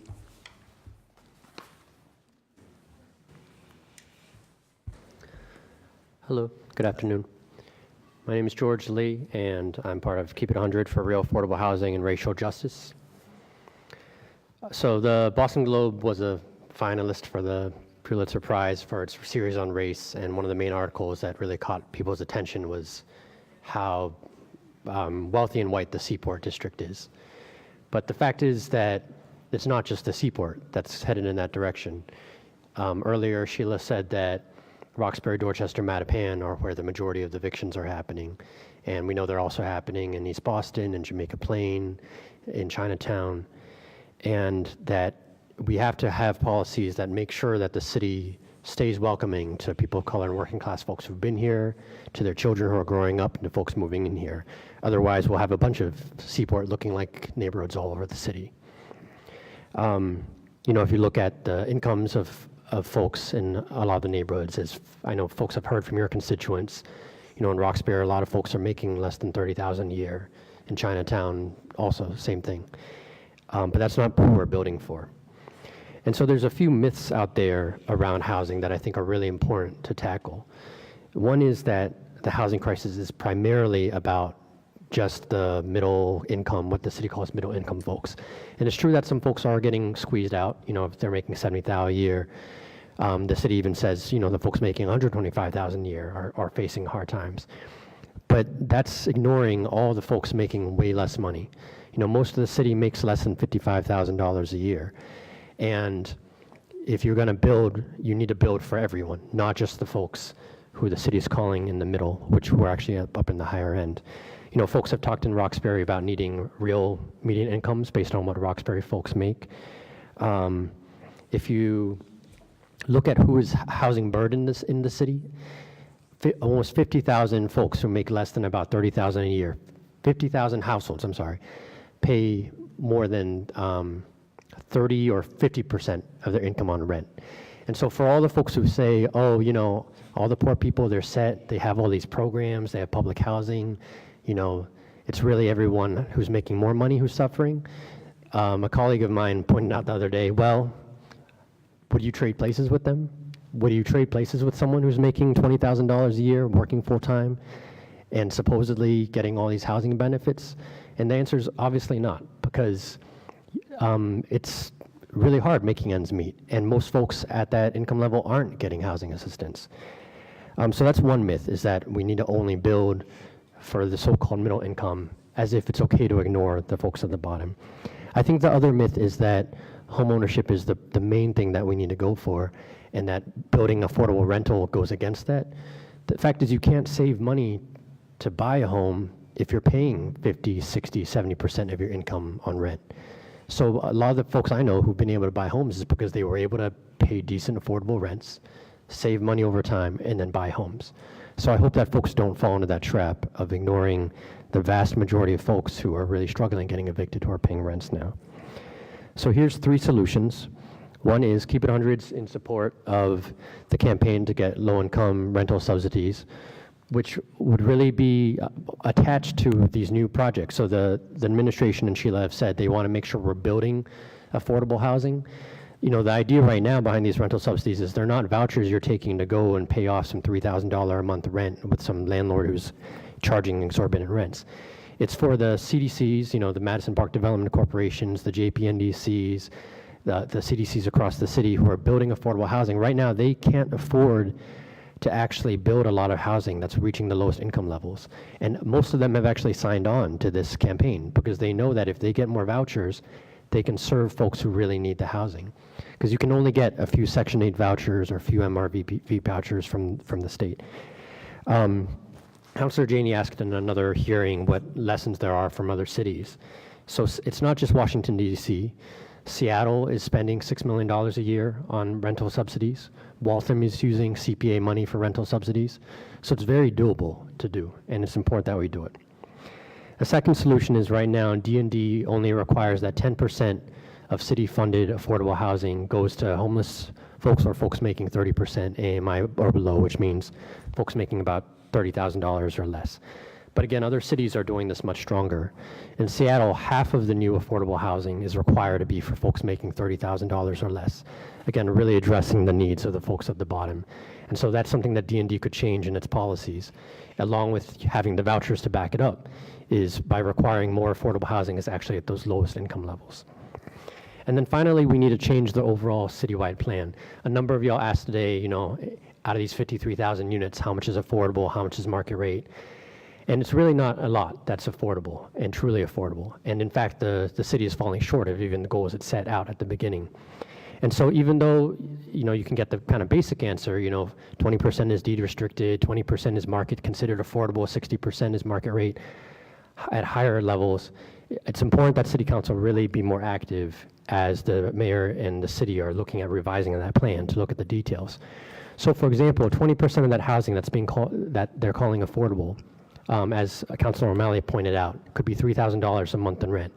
So I ask, is a $3,000 a month apartment building being built in Roxbury or South Boston or Chinatown, is that going to help the residents there now, or is it going to further displacement gentrification? So let's see where they're building all those units and what the effect is. Only 3% of the housing in the plan is for folks making $30,000 or less. And as Michael pointed out, a lot of that isn't actually coming from new housing, it's just moving vouchers around. And only another 6 or 7% is for folks making $50,000 or less. So that's only 10% of all the new housing is being built for the majority of Boston. So I go back to the original point that this means we're risking that all these neighborhoods in Boston are going to look more and more like the seaport. So we need to have more housing built for the lowest income levels in the housing plan. We need the vouchers to back it up. And as Councilor Edwards said before, we need to really look at this through a lens of racial equity to make sure who's moving into these new apartments, who can stay in these homes, or again, are we just making it so that we're building a wealthier, whiter Boston, not just in the seaport, but everywhere? Thank you. Thank you. All right, well said. That concludes today's hearing on the, oh, I'm sorry. Come on up. I didn't sign it. Oh, okay. I'm going to make this very, very brief. Okay. I'm sorry. My name is Rahel. I live in the South End, and my family and I are affected by the 13A coming to an end. So I've been working closely with Michael, and I just wanted to tell you guys that I was going through, actually a lot of what I have to say is reiterating what we've all been saying. If you look at the AMIs, and this is the first time as a Boston citizen and as a Boston resident that I actually paid attention to the AMIs, and I could contest, along with more than half my block, we don't fit in any of these categories. I work at a hospital and I don't make 80% of the AMI. I don't make, and I have a child. So I don't, and sitting here today and listening to Sheila and the rest of the panel, I think that there's a lot of discrepancies. And I think that we need to revise regardless of what our opinions are, the truth and reality is that most of Boston, Dorchester, Roxbury, Mattapan, we've worked here for years, for generations. we raise our kids here. We don't fall within these income guidelines. We don't. So what I suggest, along with a lot of other families that are being affected, is the project-based vouchers. I think that it makes a lot of sense. If it's impacting our city's revenue or income or financial situation in any negative way, I would have loved the panel to let us know, but I don't see any discrepancies in it. As far as being homeowners, I myself would love to be a Boston homeowner, not a, I don't even know. I just want to stay in, I want to stay in the city. I've been in the city. I want to raise my kids in the city. We have so many benefits and beautiful areas in the city, the commons everywhere. So again, I'm not going to take your time, but too much time, but this is a serious issue, and I think a lot more people should. I think we need to have more outreach to the communities. I will vouch to give you guys my time to do that, but we do. I did not hear any real statistics on the amount of how do I say this? Hold on. Well, like just the low incomers in Boston, Dorchester, and whatnot. But I will go on the weekends, door to door, and knock and just get statistics for them if they want. Anyway, so that's my plea. Thank you very much. Thank you very much. Thanks. That concludes our review of the Department of Neighborhood Development. This hearing stands adjourned.